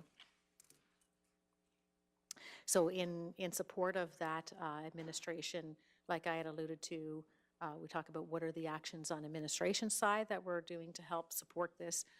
We will be, like we had alluded to, the reserve strategy in 2023 to be able to create a clear, realistic picture of what the future looks like on the replacement and maintenance of our assets. We'll be looking to enhance the maturity of asset management in the organization, allowing us to be able to provide for more valuable data when we make those assessments, but also positioning us to be able to access some of the funding that comes from other levels of government. So over the last few years, you would have probably seen on the provincial level where there's been increased support to municipalities in relation to enhancing their knowledge and preparedness from an asset management perspective through things like provision of training and supports and those sorts of things. Alberta sits behind Ontario and BC, or lead the country in relation to asset management.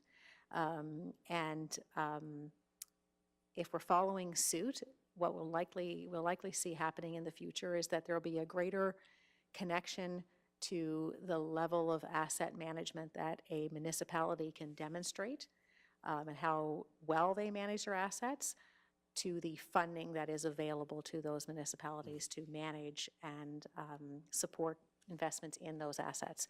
So we want to ensure that we've well prepared the county to be well positioned to be able to access those funds in the future, and that we're not in a position where we're not prepared to access funding, and it doesn't impact our ability to access funding. So we're working diligently on positioning the county, not that it's not positioned well already, but we want to ensure that we're very well positioned to be able to support that and going forward. And we'll continue the strategic management of counties' budgets and investments going forward as well to contain cost and optimize return on investments. And now's the point where you'll be really happy to hear that you're done listening to me. And you're going to get a change in voice for a little bit. So I'm going to pass it over to Marika, and I will leave it to Deputy Reeve King to determine if we want to pause in between or not, but we will transition to Marika to take over the operating and capital projects. That is, we want to provide council with an overview of what's coming forward for council's consideration as part of the package that sits with you and what was shared with you digitally yesterday. You all have project lists for each of the different projects that are being brought forward that provides a little more detail. Like I had alluded to earlier, we'll do our best to answer any questions you have in relation to those projects today. And if there's anything that we can't answer, we will coordinate more holistic responses for council for the February 28th meeting. And I will pass it back to you, Deputy Reeve. Okay, thank you very much. Appreciate your presentation to this point. Are there any questions at this point? I know we just had a break not that long ago. Is everyone okay to continue?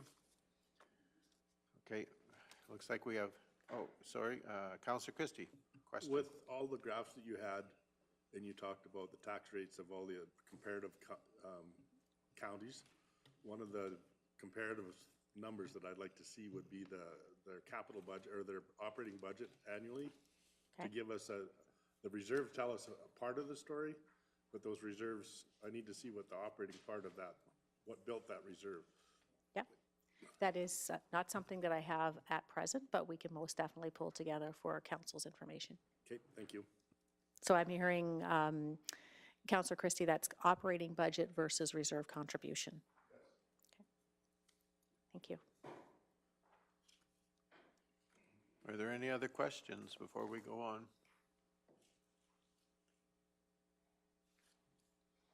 All right, looks like you have a pass at this point, and we'll turn it over to Ms. Von Meerbach. And welcome, Marika.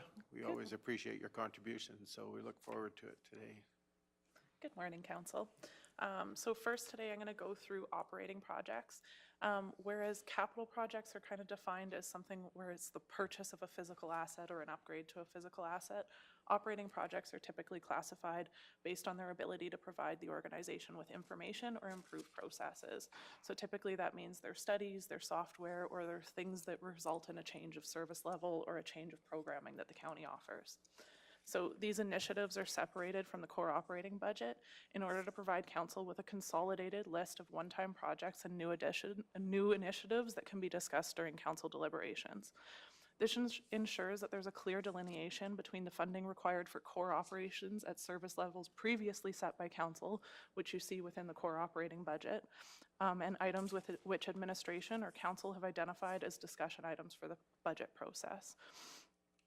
In general, administration recommends one-time projects to be funded through reserves to ensure that non-recurring items do not impact the tax rate in any given year. And new initiatives which will have ongoing costs are recommended to be funded through the operating budget, as they'll continue past that initial year and will be included in the base budget in future years. So on the screen right now, I have a table that kind of outlines all of the main operating project, all of the operating projects that are being put forward for council consideration. I'm going to kind of outline each project individually and then allow an opportunity for any questions on that project, and then I'll move on to the next one. And then if at the end there's any additional questions, we can respond to those at that point in time.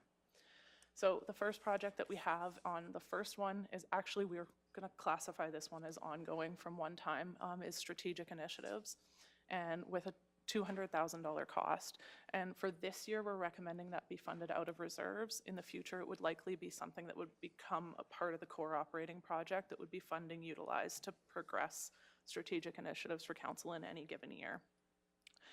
So these initiatives at this point are kind of being planned exactly what will be undertaken during the year, but administration will continue to update council with what those initiatives are and what the costs are associated with those within quarterly variance reports that come forward to council.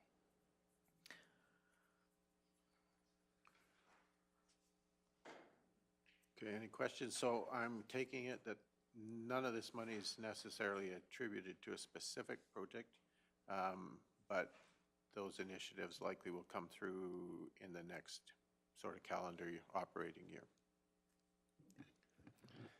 Mr. Hogan? To you, Mr. Deputy Reeve, that's correct. So what we recognized is that council's updated your strategic plan. You've not yet looked at the tactics or approved any specific programs attached to forwarding that plan. But when you do, it's anticipated you're going to need some funding to do that. So we've put this in here as block funding. Depending on where we get to, we could increase, decrease this, probably decrease this.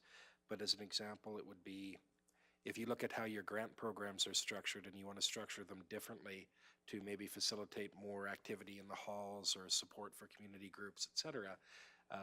Some of that you might be able to do within your existing envelope. If you can't, you would take money from here, and in the future, like Marika said, if that was going to be a long-term grant program you were going to do, then you'd see that disappear from block funding in future budgets, and it would just form part of your operating budget related to those grants. Okay. So elements like that. Councillor Phobes, did you have a question? No? Okay. I think we're good to go forward. Okay. The next item is a one-time study, and it's an update to our automation and control systems within our water department at a cost of $25,000, which would also be recommended to be funded out of reserves.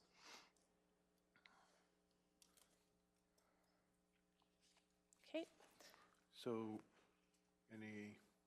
so this is just looking at the system and to determine what upgrades might be needed. It's not necessarily doing any upgrades, but it's to look at it, say where the deficiencies are, and then plan going forward. Absolutely. Okay. Okay, go ahead. Okay, the next one on this slide is called the Facilities Maintenance Master Plan. Now, we've kind of amended the title of this one to say Facilities Condition Assessment, and the intent is to provide a guidance document to plan for the future of major facilities owned and operated by the county. So it's more determine where all of our facilities are at and what work might be required in the future so that we can actually make those plans for the future in terms of maintaining all of our facilities. And that's at a cost of $120,000. And again, this is plan development. It's not necessarily taking any action, but it's setting us up for future building and facility maintenance that we determine is required through this process. Absolutely, and this kind of information is really stuff that supports progression of asset management because it increases our information that we have available to us to put better inputs into our system so that we can get better reports out of it and better long-term information on how to maintain our assets. Okay, thank you. Right, Mr. Hogan. Through you, Deputy Reeve, I think this, you'll see a theme in a lot of these, which is the asset management component. I think in this particular one, and if Mr. Gannon wants to expand or not, if I've covered it, part of this facilities maintenance or condition report, as we're going to title it, is part of a philosophical shift that we're suggesting that the county go through in terms of our facility management. So we have, I think, 33 different facilities that, so whether that's water reservoirs, treatment plants, this building, greater sheds, et cetera, all of those types of things. And in a lot of ways, with our current resources, we're operating, not 100%, but we're operating in really a breakdown model. If something breaks, we go and fix it. And philosophically, we'd like to change that to be much more of a proactive model. So we are doing some preventative maintenance now. That's a part, of course, of things, but we'd like to make that shift where we're doing more of that and preventing less. We're seeing less breakdown because we're doing more of the stuff ahead of time to do that. And that's a philosophical shift that you'll see as a theme in a few of these things too. Okay, thank you. Reeve Whitstock, are you still with us? Okay, so we're going to take again a 5-minute recess in order to allow him to rejoin the meeting. We apologize for the interruptions, but it's important that he participate.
Marika, if you would, please, you want to continue? Okay, we were left off on facilities maintenance master plan with Mike kind of explaining a little bit more behind the scenes on that one. Are there any questions from council on that project before we move on to the next one? Through the Mr. chair, Gannon. I just want to make sure that we understand that this is a benchmarking base evaluation of our facility conditions.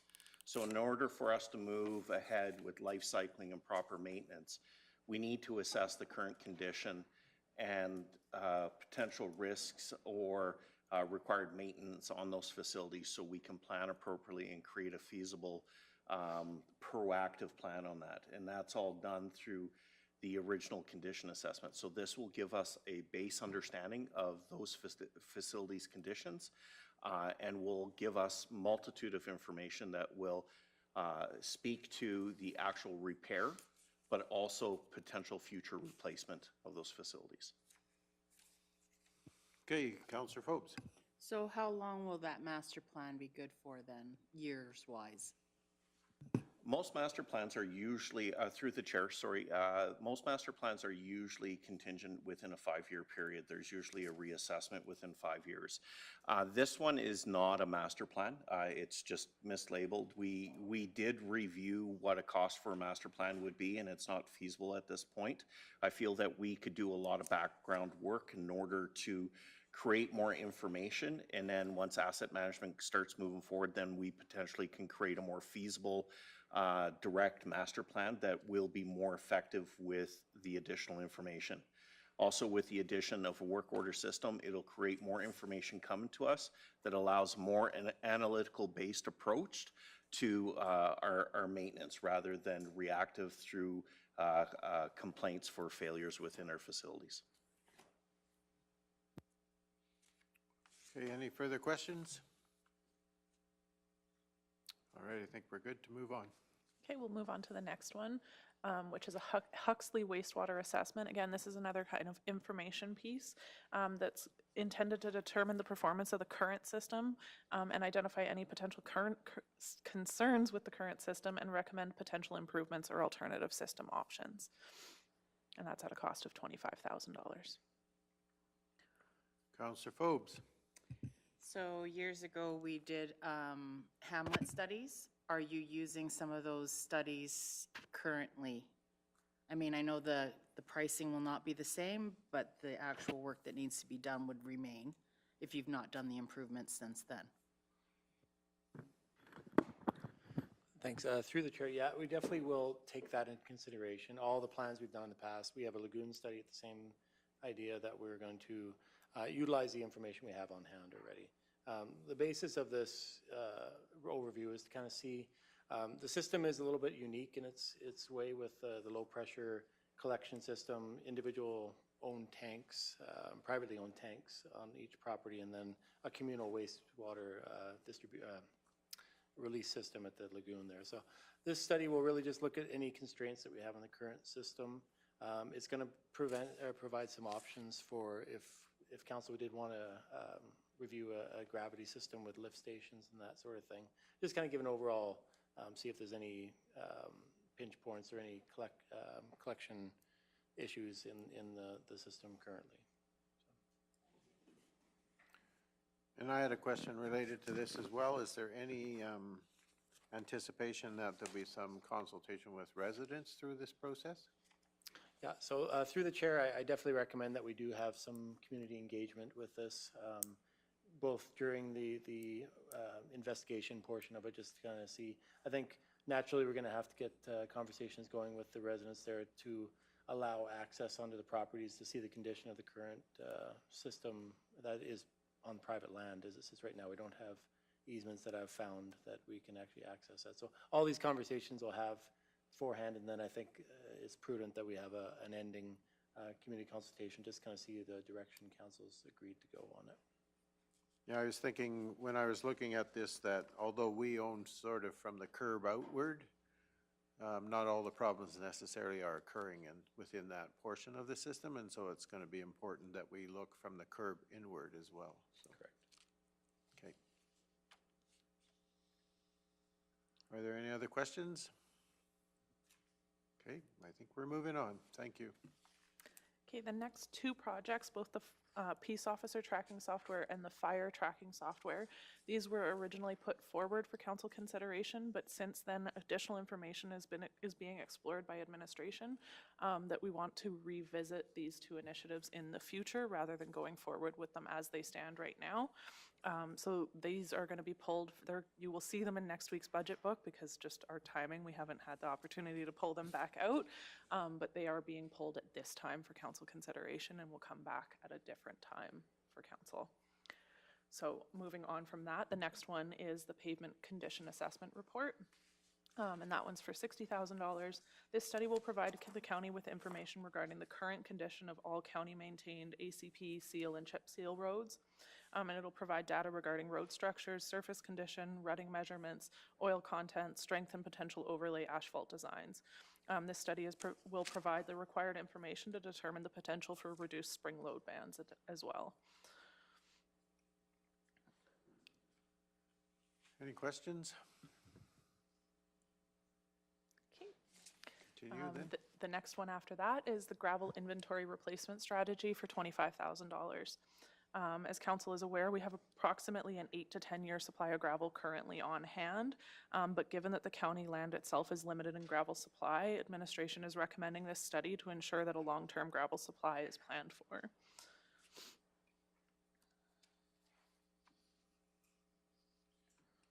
Right, we have lots more access to clay than we do gravel, so. Yes, we do. All right, if you want to continue. Okay. The next one is Wimborne fluoride reduction study. This study will explore options to reduce the naturally occurring fluoride within the Wimborne water system and provide cost estimates to implement potential options to mitigate those levels. This study is actually required by AEP in order to maintain our guidelines, and so we need to do this assessment in order to figure out what our options are moving forward, and that's at a cost of $12,000. So within this project, there's some mention that there's a need to have this brought up so it's compliant. Is there a timeline in which we have to be compliant, or is there any assessment of that that's been given to us? Yeah, through the chair, we have had the initial conversations with the AEP on this. They have given some soft deadlines, I believe, of the end of this year. I'll have to confirm that just to make sure the exact dates. Knowing that every community in the province that has this restriction or this issue with their fluoride does have to meet the same parameters. So I think there will be some allowances later on here, but they are kind of pushing it hard right now. And then I think we have to plan for it. We have to at least look what our options are for that community to lower this or to look at alternate sources. That's the primary reason for the study here. From that, we will present it to AEP, and then, like I say, the study is one thing. How to resolve the issue is a longer term thing that I think AEP will give us some timelines, more firmer timelines on. So we might potentially have to look at an alternative water source? I'm thinking that I'm thinking that this will come back with the levels of risk that we have on this to begin with, and I think AEP will have to make that decision because, like I say, there's a lot of communities that are in the same boat as us with this higher level of fluoride in groundwater. So I think I think if we get to that point where there is a restriction or a non-compliance push by AEP that there has to be some sort of allowances for grant funding and that sort of thing to resolve these issues. I think that's where I would recommend that council go with this. Okay. But until we find out what the actual problem is and the level of it is, we can address it after that. All right, thank you. Okay, I think you're good. Okay, the next item is the IT master plan at a cost of $100,000. This plan is intended to provide a formal document for the future of IT software and hardware purchases for the future, and it's intended to ensure that there's cost optimization for all of our IT infrastructure and software purchases and use.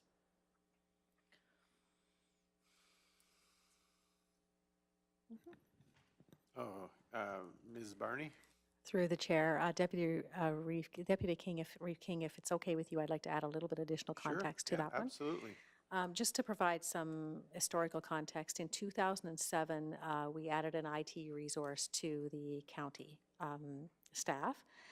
Since that time, I'm sure you can appreciate, we've had some significant growth, both in volume as well as complexity. Having a single resource which is supported to some degree by contracted services as well, acknowledging, but it does remain a single point of failure for the organization and one that we rely on heavily on a daily basis. And I promise I did not You didn't I set did it up not for today? facilitate any of the technical challenges that we've had today. That was not part of my plan. Oh, sure. But it kind of worked out. Jerry was in on it, right? Yeah, he was supporting it in the background. This resource challenge has resulted in us being more reactionary in our responses versus proactive in responses. The intent is that the plan will help us maximize the value of our current IT resources.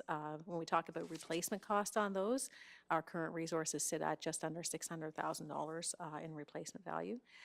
It helps us focus on things like reducing the risk of information loss. I'm sure many of you have heard through news outlets about cyber attacks and things of that sort. We've taken multiple steps on this end to mitigate those risks and are well positioned, but we want to make sure that we're also well prepared for the future and what that looks like.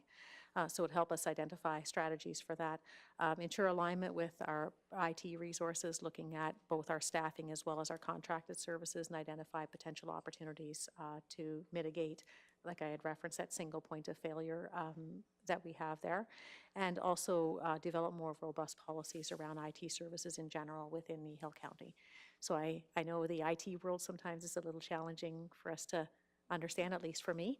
So I thought it might be helpful if I provided a little added context for that one for you. That's appreciated, thank you. Any questions? I know we have a capital project that comes up and talks about computers a little bit later, so I don't see any, so we'll continue with the operating projects then. Okay, the next one is the first one where the recommended funding source is operating dollars. So this is another $600,000 contributions to reserves to offset the loss of MSI funding. So the $600,000 that was approved within the 2022 budget it has been carried forward into the core 2023 budget the council will see next year. This would be an additional increase of $600,000 in the second year in terms of us working towards offsetting that loss of $1.8 million.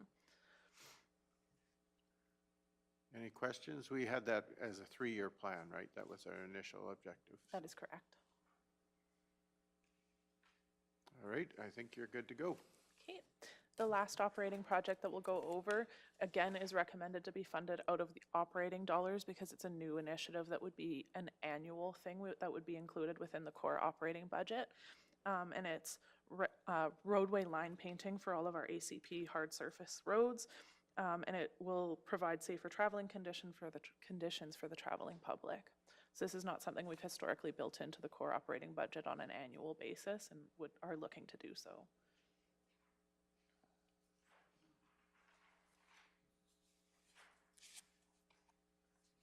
Okay, well, we need lines to know where we're supposed to go, right? Exactly. Stay in your lane, yep. Stay out of the weeds. Okay. All right, any questions related to operating side before we move on to capital?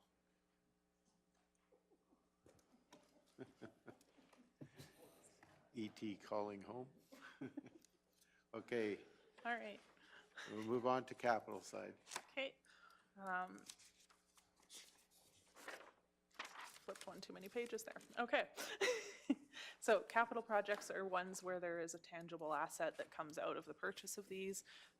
They are typically classified as whether they're maintenance of an existing asset, replacing an existing asset with an improved asset, simply replacing an existing asset, or something that's actually new to the organization that hasn't existed before. So the first one and the first two are actually projects that have been pre-approved by council, but been approved within this budget cycle. So the first one is capital equipment plan purchases for $4.5 million. This was approved in late 2022 and replaces a significant number of assets. I did not write those numbers down on my page, so that one was pre-approved.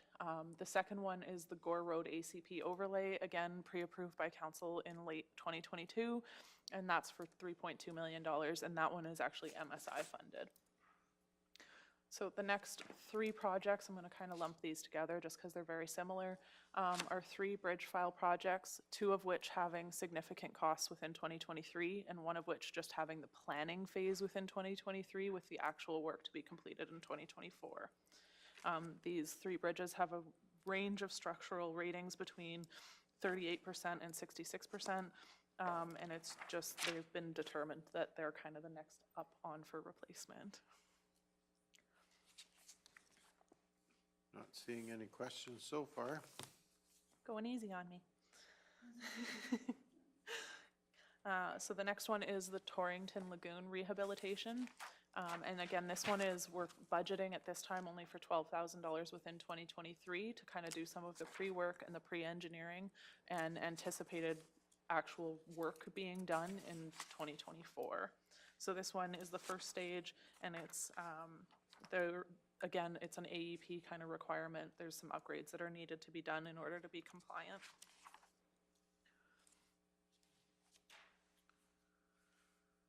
So I'm actually going to go backwards on you, and I'm going to ask a question of Mr. Zier. So the bridges, so we're actually replacing bridge structure with culvert on the two that we're doing this current year, correct? So they would have been a much more expensive project if we went back to bridges? Through the chair, that's partially correct. I mean, basically, the culverts are usually cheaper for structure. They do expand out into the waterways a little bit more, so there's a little more environmental costs when you do a bridge-sized culvert.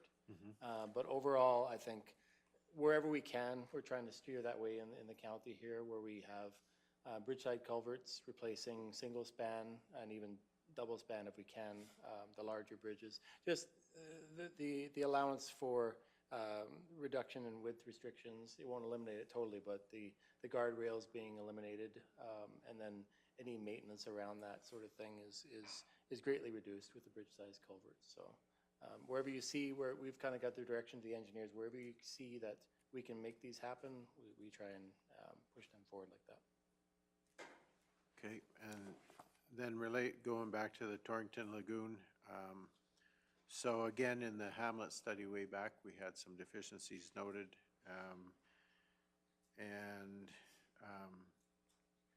So after we do this consultation, it'll give us an idea of how urgent rehabilitation is required, or is the plan we're going to, if we approve sort of this project here proposed, then does that mean we're pretty much committed to going forward with the construction phase in the next year? Through the chair, the idea is hopefully we do go forward with it, depending on what the costs are, what the extent of repair is, and the urgency will become out here. The last report we had was in 2018. This is to just really itemize those improvements that were requested in that 2018 study, and then just put together a tender package that we could release out for the 2024 construction. Okay, thank you. Okay, I think you can go forward again. Okay, the next item on my list is updating the advanced diagnostic scan tool. So this is actually a tool that we have historically had in-house, but it never made it onto our capital equipment plan. So the intent is that with this $14,000 purchase, it would then be incorporated into the capital equipment plan in the future and would be replaced on that schedule. So the existing tool is at its end of life and the technology can no longer be updated. And it'll actually, the new software licensing fees will be somewhat less than the current ones are.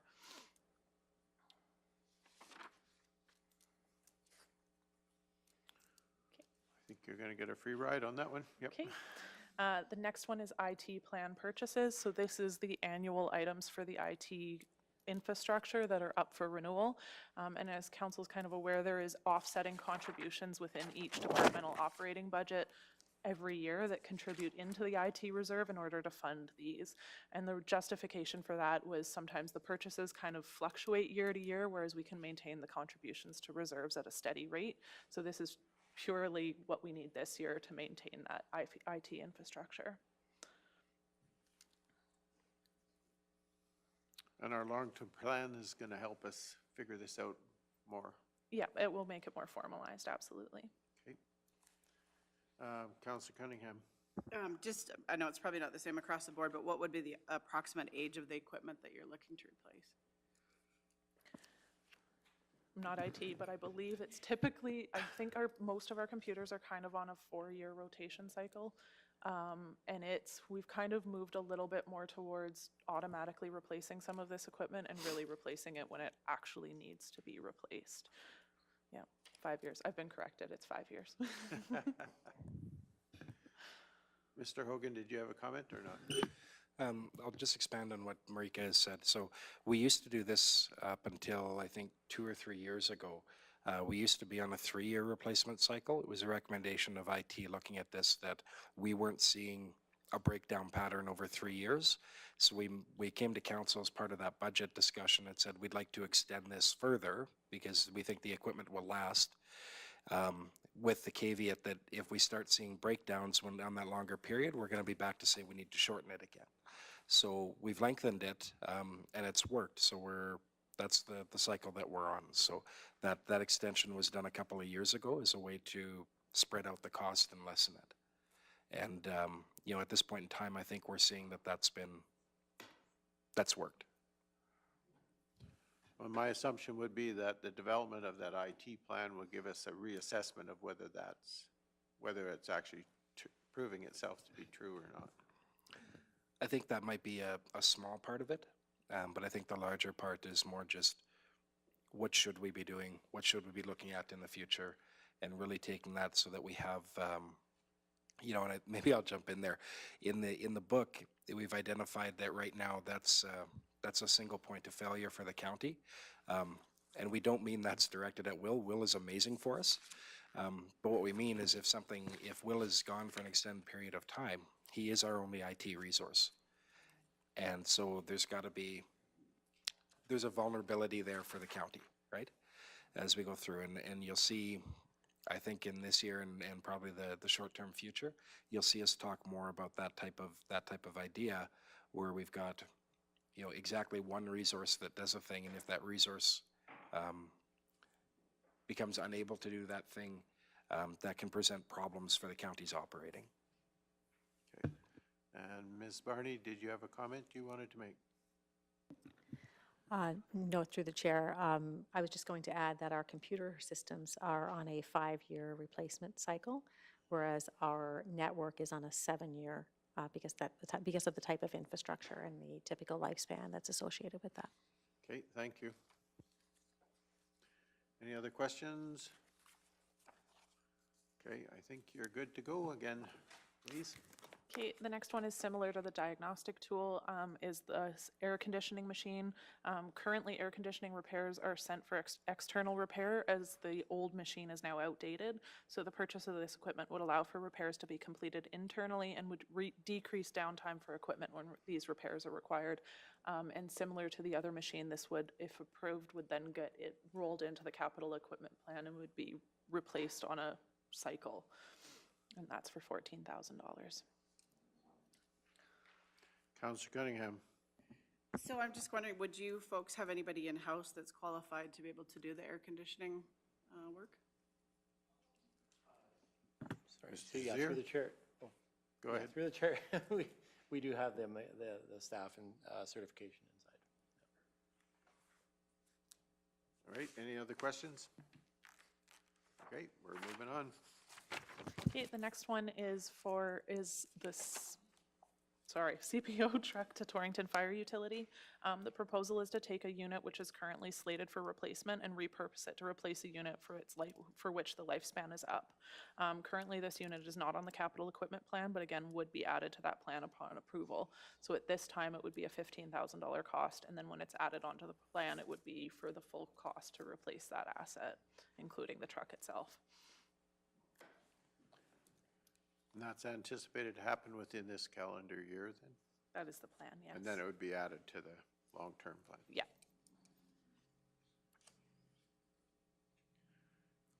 Okay. Okay. The next one is for the purchase of some new traffic speed signs. And this would allow improved ability for reporting traffic speeds and improves accountability to ratepayers who are concerned about traffic speeds on specific roads.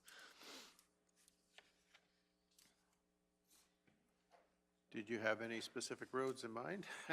Councillor Cunningham? So just currently, we just have one, or we had two at one time, but one that kind of went down, took on some water or something, if I'm correct? Correct, our units are not operational at this time. We're looking at ways of bringing them back in service as well, if possible. But we've also seen the demand to work on changing drivers' behavior within the county, and these are additional tools to allow that over and above those ones that are not currently working. So if we find that they aren't working, obviously we'll try to replace them as well. Any follow-up? Are you good? Would we maybe need to look at some form of storage for these units? So they're not maybe getting damaged by weather or? Through the chair, the units are designed to be all-weather units, and we're exploring to ensure that the units can stay viable in those conditions and stored in those conditions. I'm not quite certain of what the damages are pertaining to the current ones in place, but we can provide that information. If they do require to be storage, I'll obviously work with this wonderful individual beside me, and we can find alternative measures to ensure the equipment is protected as needed. It's hard to protect them when they're on the side of the road, though. Yeah. Yeah. Any further questions? We're good? I guess we're good. Okay, the next project on the list is Three Hills Local Facility Projects. Now, this incorporates a few different initiatives within this funding of $263,000. It includes some security upgrades for the front desk at this administration building, some updates to the parking lot and fencing over at the maintenance shop, some maintenance shop itself repairs, and some building renovations to the project construction building, as well as renovations of the Weiss shop building.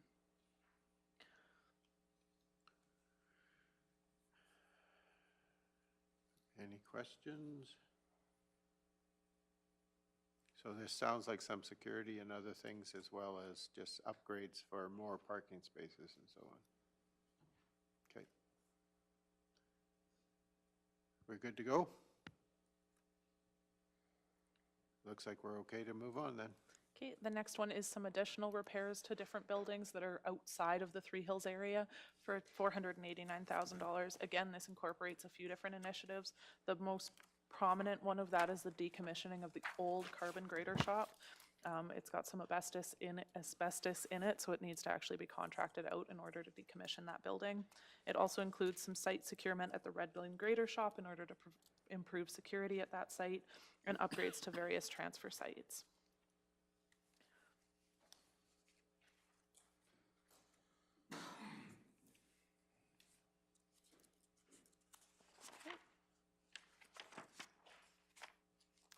So we have to get rid of a building and we have to fix some others, eh? All right, any questions? I don't see any. It's for a mere $489,000. I think you're okay to go on then. Okay, the next one is the airport road seal coat, and this includes the single application of graded aggregate seal coat on Range Road 234, which is Airport Road, from Highway 583 to the end of the existing seal coat for approximately 0.8 miles.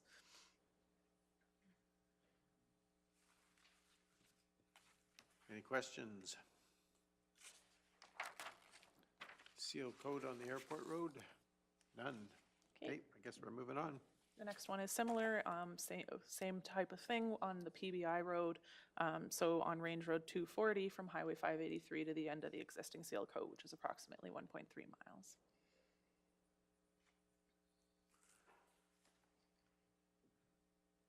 Okay, I know we've had some discussion on this particular road as far as overweight permitting and usage. So what's our sort of anticipation of the impact on the road surface if we upgrade it? And would we be better to consider going to old style back to gravel? Just a question. So through the chair, both these projects are meeting their 7-year lifespan, which is where we normally like to reseal Calder Road. So naturally it came up here. We are doing the asphalt review next year. That's going to kind of do some assessments of what our current conditions are for the asphalt and seal coat roads, kind of giving some projections as far as when we want to overlay. The primary focus on that asphalt assessment is for the paved roads, the ones that we're really concerned with the high cost of failure if there was failure to occur. These seal coats are really just regular maintenance on this. If council wanted to entertain looking at different surfaces on this, I think that might be outside of this routing. That may play more into our road study and future upgrades of the current roads on that. Like I say, I see this as basic maintenance to maintain that, make sure that the road remained sealed and water does not infiltrate. Okay. Any other questions? I know we've just had issues or concerns about this road just because of the traffic and related issues there. And so, as you said, this is a commitment probably to maintain that surface for another 7 years or so, right? So, Correct. okay. I think you're almost off the hook here, aren't you? Okay, I'll speak to the last one on here. This is gravel road reconstruction. So it should be noted that for 2023, the proposed cost is $200,000, and that's provided to do some pre-engineering and some determining on how the road can be reconstructed. So it should, they're with anticipated future costs of $3.4 million to design and reconstruct 4 miles of existing county road.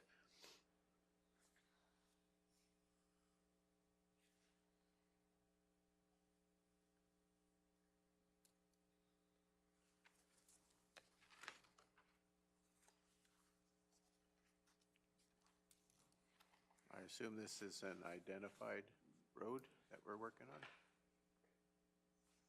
So through the chair, that's where this is a bit of I guess, not really speculation, but anticipation of what the road study that we're currently working with is going to come out with.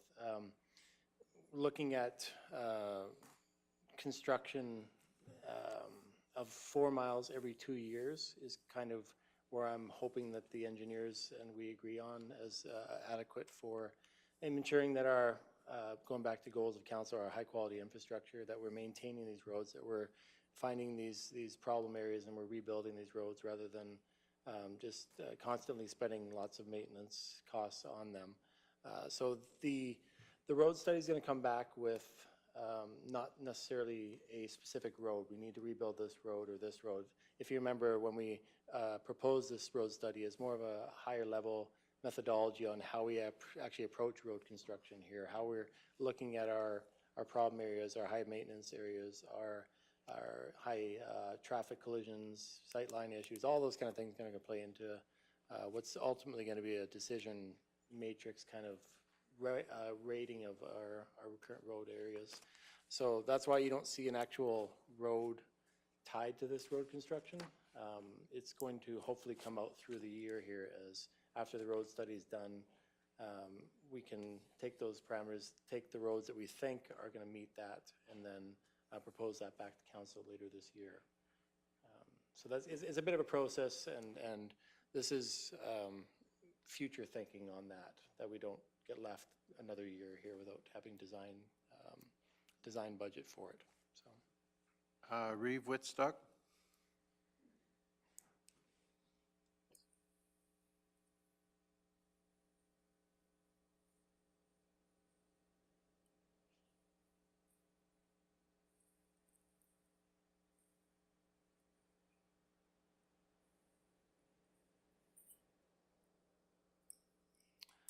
Yeah, through the chair, definitely county, and after the 2014 road study was completed, they did readdress or redirect some of the construction back to a road pull. I think about 4 years in a row, we spent just about $1 million a year on that road pull program. And then that is what we're looking at with this road study now, to see which roads we had proposed in the past have now been addressed, and if the condition of them no longer warrants a reconstruction. Road pulling is, shoulder pulling is really a stopgap, kind of a midpoint. Depending on what kind of traffic the roads get, it's not necessarily a fix-all for the condition of it. So this road study will look at that condition right now and see if that is something that even for smaller areas, if we can pull them in. Really, we have to do about 50 miles a year, or we have done 40 to 50 miles a year to have those really a viable program with the contractor. We have looked at options of bringing it in-house here, but I think the skill and the equipment needed that we've had outside sources bring in, I think you can attest to it before my time here that it's really been beneficial. So I think they're going to both play a part in the future as far as how we address these. Like I say, 3.4 million for, or it's actually 3.2 million for 4 miles of reconstruction is quite a bit more than the road pulling costs. So yeah, it's all going to play a part in the end road study design. Okay. Any other questions? All right. Conclusions, thoughts? Thank you through the chair. I just want to take a moment to thank Marika for walking us through the projects that are being presented to council for consideration. And thank senior administration for filling in the gaps and addressing questions of council. Acknowledging that there is a lot of information that's been thrown at you today, and you may get home later today and through the course of the week and think, I have an additional question that I want to ask. So I just want to request that those flow through the CAO Hogan, just so that we ensure we don't miss anything. So if you can direct any of those questions through him, either give him a call, pop him an email, then we will be sure to make sure those get addressed for council, either before or at the February 28th meeting. In closing, I want to thank all of you for your patience today. We had some technical challenges trying to keep some folks connected on here. So Reeve Whitstock apologized for the technical challenges, and glad that you were able to stay with us for the presentation. Thank you all for your questions and for your engagement throughout the presentation, and we look forward to reconnecting with you next week. I do want to take a moment, though, as I was going through the information, being fairly new to the organization myself, I do want to take a moment to really commend this council. One of the pieces that has become very apparent to me as I look through, things like your debt limit and your the amount of debt that you have as an organization, and outside of the 20 million, that's a loan guarantee, you're sitting with zero debt. When I look at the contributions to the reserves that have been made historically, that continue to be made, it really speaks to the long-term vision of this council and ensuring that we have financial sustainability going forward. And as much as administration does a lot of things in the background to help support that, ultimately, council drives to a large degree the financial sustainability of municipalities. And I just want to take that moment to acknowledge that. And that really puts Kneehill County in a position where you have that increased flexibility and capacity to absorb on-planned events that we all know life happens from time to time, and we have to deal with those things. So it creates that capacity for the organization, and also creates a capacity to support any significant projects that may sit on the radar for council in going forward and for the community. So kudos to council. Fantastic work as always, and we look forward to bringing the operating budget back to you next week for your consideration. Thank you. Well, I think that it's probably a mutual appreciation society here today. We certainly, as council, appreciate the work that's been done by yourselves and the rest of administration and our staff. And so It's good to have good information, and so we also appreciate that. And we kind of are very thankful for the people behind the scenes that are doing the prep work for us to sit here and make some decisions on, so thank you. Councillor McGhee. I just wanted to add to your accolades, I have exactly the same point of view, but I wanted to add that the ongoing tweaking of how you bring us that information that has happened over the last 2 to 3 years has greatly appreciated. And again, the format has been enhanced again this year, and I have found my work so much easier to get through because of those tools. So thank you so much for that. All right, any other comments? Other than that, I think we'll let you go for now, and we'll look forward to seeing you next week. There were some of us thinking we were going to get a day off next Tuesday, but no, we're not. Thank you very much.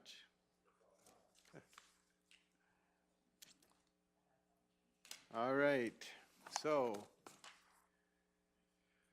everybody's good? Now, I know that we had a conversation around how far we wanted to go into the past noon. And so I just want to ask the question to see if everyone's comfortable with continuing. We have not that many items left, but at the same time, we have some items left. So I guess what I'm inquiring is are we going to want to take a lunch break? And if so, are we going to want to do some ordering in advance of that? You have to use your microphone, sorry. I can let council know, we do have subs coming in. Okay, all right, so some preparation has been made for that. I know we had some hangry comments after some of our.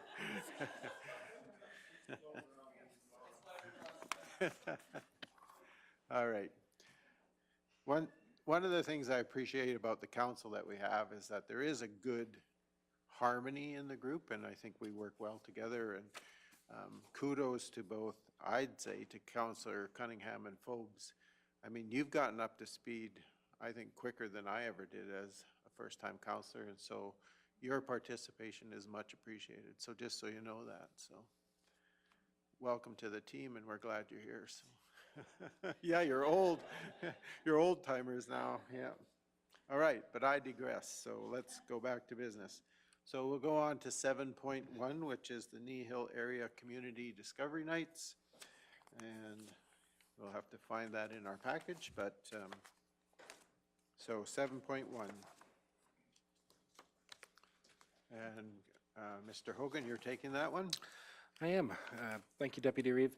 Through you to council, the FCSS Discovery Night these are annual events that that entity puts on. So these are community-based events where they can highlight different programs, activities, and things like that that are taking place within the region. So the county traditionally does have a booth in at these events. In the past, our peace officers have been our ambassadors to man that booth and to go through.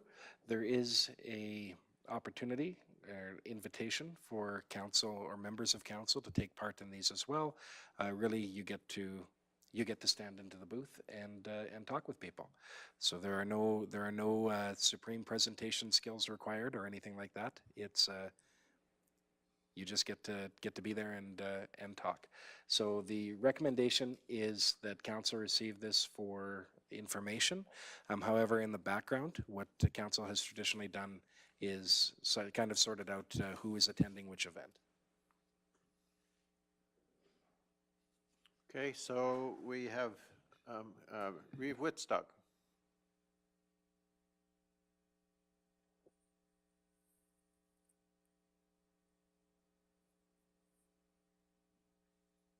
Okay, thank you.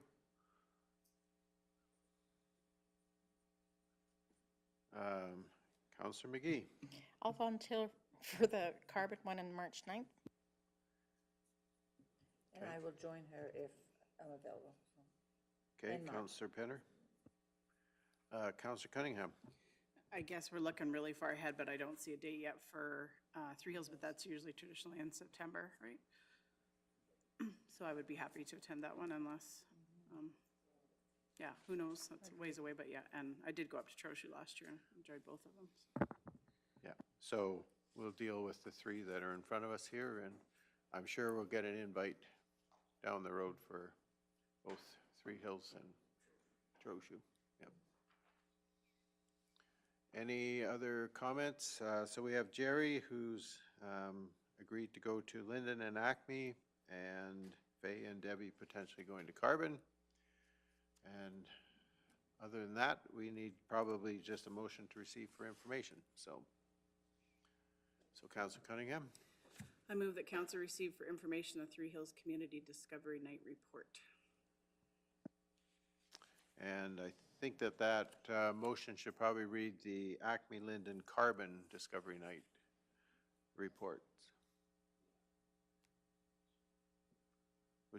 If we could amend your motion to note the three communities. That's probably what made you desire to go to Three Hills. It actually says here, an invitation has been received to attend the Three Hills Community Discovery Night, so that's where my confusion was. Yeah. I'm easily confused, but that just, No? okay. So I'll move that council receive for information the Acme Linden Carbon Community Discovery Night Report. Super, thank you. All right, any further conversation, discussion? If not, all those in favor? And that motion is carried unanimous. Thank you. All right, so 7.2 is joint advocacy for improved solar farm governance. I'm just going to take a reading of the mood. Is this a 10-minute conversation or is this a longer conversation?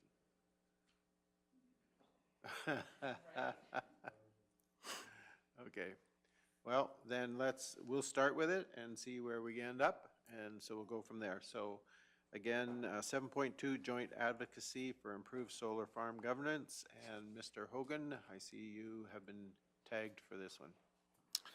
Thank you, Deputy Reeve. As we go, so this is a continuation of past items that have been in front of council. Council did table this item until this point. So this is back in front of you. This stems from a number of related issues, but the primary one is the request from the county, from Rocky View County, for a joint lobbying effort, really aimed at having greater municipal input into the siting of renewable energy facilities, as well as lobbying the province to create a framework for end of life that addresses end of life concerns regarding renewable energy, so primarily solar and wind, with the intent that municipalities or landowners not be left on the hook, or that we not see a repeat of the Orphan Well Association equivalent to solar or wind there. So these are areas that we're currently identified gaps in, and looking to move to see whether or not that there's impetus there for municipalities to come together and address that. So in the RFD itself, I've included the letter of request from Rocky View, which council has seen before.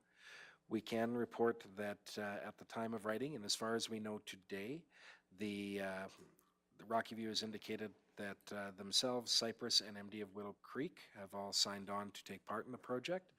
Ponoka County, Starland, and MD of Tabor have indicated they will not be participating. And in conversations with the administration at Rocky View, they're suggesting that if there's fewer than 5 or 6, the resources might not be there to actually put the lobby together and go forward. Where other municipalities are currently at in terms of, now again, we didn't look yesterday, but I know a number of municipalities were still in discussions similar to ourselves. So where they land, again, is yet to be determined, or if it has, is yet to be discovered. We can say as well, following up on a couple of the other items, we have been in contact with Alberta Environment and been informed that while the province does require reclamation to an equivalent land capacity, and we distributed some material last discussion on that. I'd say defining that term, but it's not much of a definition, but there is no actual physical security being collected. In addition to doing that, we've also spoke with RMA. I won't go through each of the outstanding resolutions that are there. They're included in the background of the item. There are hyperlinks to those that, as you went through, I'm sure, checked out and took a look at. So those are related resolutions that are currently on the books, so to speak. So on the books and active, so what that means is that the RMA is actively pursuing those engagements. There's no guarantee that they're going to be successful or that the province is going to agree or take action on any of them. But they are current efforts being undertaken by RMA. We can also convey that RMA met with the AUC on an administrative level. So this was not the RMA board to the AUC board. This was staff to staff.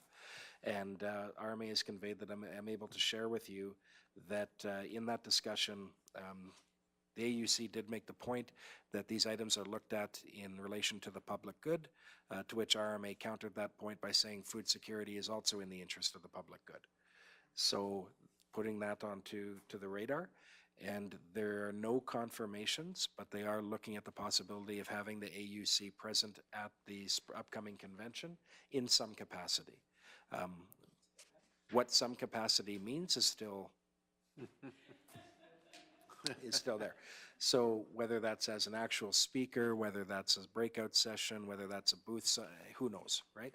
It's not even a guarantee that it's going to happen, but they did convey, they've expressed that they would be good with that. And I can't confirm this, but it sounded from the conversation like AUC might have actually floated this idea as an engagement mechanism. So it's not, nothing has been confirmed, no details have worked out, but it does sound like there's some mutual interest there in that. So those are the updates that I can give you on the information. As I said, I'm not going to go through, unless council wants me to, I'm not going to go through each of the outstanding resolutions. They're there for you. The question before you today is specific to the Rocky View County request, and whether or not you wish to be a part of that lobby effort, or whether you wish to continue through the efforts that RMA is making. And I think both entities recognize that there's a lot of alignment between the two. I will go, the last thing that I'll say in closing is, if you do choose to take part in the efforts with Rocky View County, then that list you just saw of operating projects, you'd see one more added in for the cost of that. Okay, thank you. Discussion, comments, questions? Councillor McGhee. You have a comment? I have, I mean, this is a topic that we can be going in circles for a very long time with, and have already in the past. I found a lot of encouragement, or thought-provoking is a better word, coming out of the Brownlee seminar that we went to. It was helpful in some ways, and reinforcing, of course, what we all know. We have very little power, but we do have the land use bylaws that can help us. And their recommendation was a phrase called "get standing in a position to the AUC." And my personal opinion is we have RMA advocating for us, and if we wanted to spend extra time or money on finding constructive ways to do this, I'd like to see us to have an in-house discussion and maybe strategy planning on how we understand how our land use bylaw could be tweaked, or how well we can bring more power to our own selves for future developments. For me, that would be a better use of the funds, so that's just a suggestion I'm throwing out there.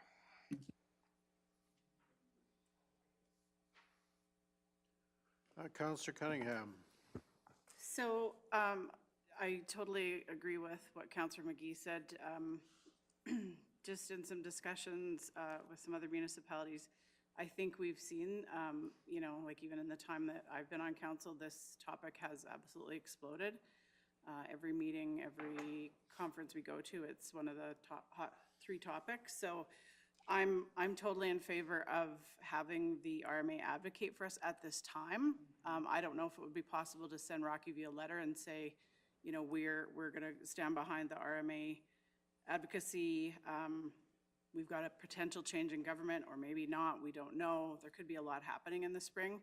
But I guess at this time, we're not interested, but like, I guess if nothing changes, maybe this is something that we could revisit in the fall, or maybe they would even revisit. It's kind of just like a holding pattern right now, I think, because it is such a hot topic. But I did pull all the resolutions, and I mean, I'm very happy that Mountain View and Foothills put those two forward this fall. I applaud them for that. I do find it frustrating when you do look through some of the resolutions that the government response is not received yet. So I would be really curious to know, like, what is the RMA's, I don't know if success rate is the right word, but what, like, how has things worked out for them? Like, and do they have enough staff? Like, they have a ton of resolutions on the table right now, so I'd just be curious to know if they have enough manpower to do all the work where RMA, or the collective's asking of them, I guess.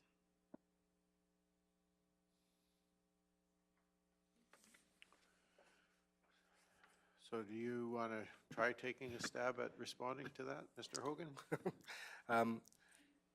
The answer is simple, I guess, is that I'll get back to you. Is so in terms of the what you call the success rate of their resolutions, I can't guarantee it to you, but I believe they actually track that. I can find that out with an email as to what they have available. So that I think we can obtain if they have it, and I believe they do. How you define success might be, it's going to be a gray area, right? But that I can get. I know that the RMA is well staffed. We deal with their policy people. Of course, you've all met Tasha Blumenthal. Very, very competent, good staff there. So I think they're on the ball with those sorts of things. I know from a board perspective that they do have access in meetings with different government officials, whether that's staff to staff or on a political level. So they do. I know that they undertake that. As an example, they have FaceTime with ministers, particularly municipal affairs, but they do have those openings available to them as well. Reeve Whitstock and then Councillor Forbes. Okay.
It was interesting to note at the last RMA when we asked about the R-Star program, now renamed, that the Minister of Finance and the Minister of Energy both promised intensive consultation with Albertans. Have you or I or anyone seen intensive consultation? And so I would say that often we're going to hear what they think we want to hear, but in reality, I think Reeve Whitstock's correct. They have an agenda and they're moving on that agenda, and whether we like it or not, Doesn't take away our responsibility to push back, though, and to advocate for what our residents and all rural Albertans want through whatever processes are available to us, including the Bear Pit Minister meetings and whatever else we can do. So it's unfortunate that our voice is not necessarily heard or listened to at times, so. Any other, Councillor Christie? Just a comment. I had a conversation with Al Camry about a week or 10 days ago where Alberta Council is also making a proposal to RMA on advocacy and what position they could take with RMA to make it, have it more teeth in it. He wasn't sure where that was going to go or whether they could help, but certainly the dialogue's going on. So that's more of another provincial program that's working together, and the more unified we are, the better I think it would be. Councillor Cunningham. Yeah, so I just want to really clarify, like, definitely not a slight on my part on the RMA. I've been quite blown away what the RMA does, like, since I've been on council. So, but I just, they do have a lot on the go. But yeah, I'm always conscientious about spending taxpayers' money, so I want to move away from this. I'm just wondering with our motion, like, could we maybe add to that, I'm not how we would word it, but maybe to continue efforts to contact, like maybe, I know we're potentially on the docket with Minister Schultz. Maybe we could request a meeting with our MLA. I mean, I know it's not a guarantee, but I know some of them have been out and about. Rebecca Schultz was in Wheatland, and I know Nathan Cooper has been with the town of Three Hills. So I'm, just wondering if there's a little bit more that we could do beyond just our lobby efforts with the RMA. Well, I guess there's always opportunities for advocacy, and we need to take advantage of those. And I think even at our last Central Zone meeting, they were talking about the fact there is a provincial election coming, and there's no better time than to hold their feet on the fire than during a provincial election and, try to get answers. So I agree. I think we need to advocate more than just through the RMA. But this particular request for decision is related to, did we want to join the Rocky View effort or not? I think there's conversation that we've had as individual councillors with each other around perhaps doing some education stuff for our own ratepayers and helping increase the knowledge base that's there. And so I think we have to work on this in more than one front, and however many fronts I guess we can take action on, it's always better. So, and I'm not saying we shouldn't. Maybe as a council make a concerted effort to advocate in more than just through the RMA. Just would depend on what we decide we want to do. Any other comments related to this specific RFD? Councillor McGhee. Since I don't see anyone putting up their hand, I'll make the motion that we continue lobby efforts regarding renewable energy regulations through the rural municipalities of Alberta. Okay, so we have a motion, and the motion is we would continue our lobby efforts regarding renewable energy through the rural municipalities of Alberta. Any further discussion?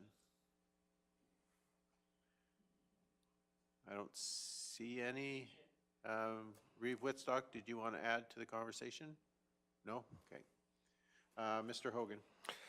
Through Mr. Chair, just I think everybody's clear, but I'll just re-clarify. So if council passes this motion, the follow-up action the administration does, we would correspond with Rocky View and alert them to the fact that we would not be taking part in a joint lobby effort that they requested at this time. Councillor Cunningham.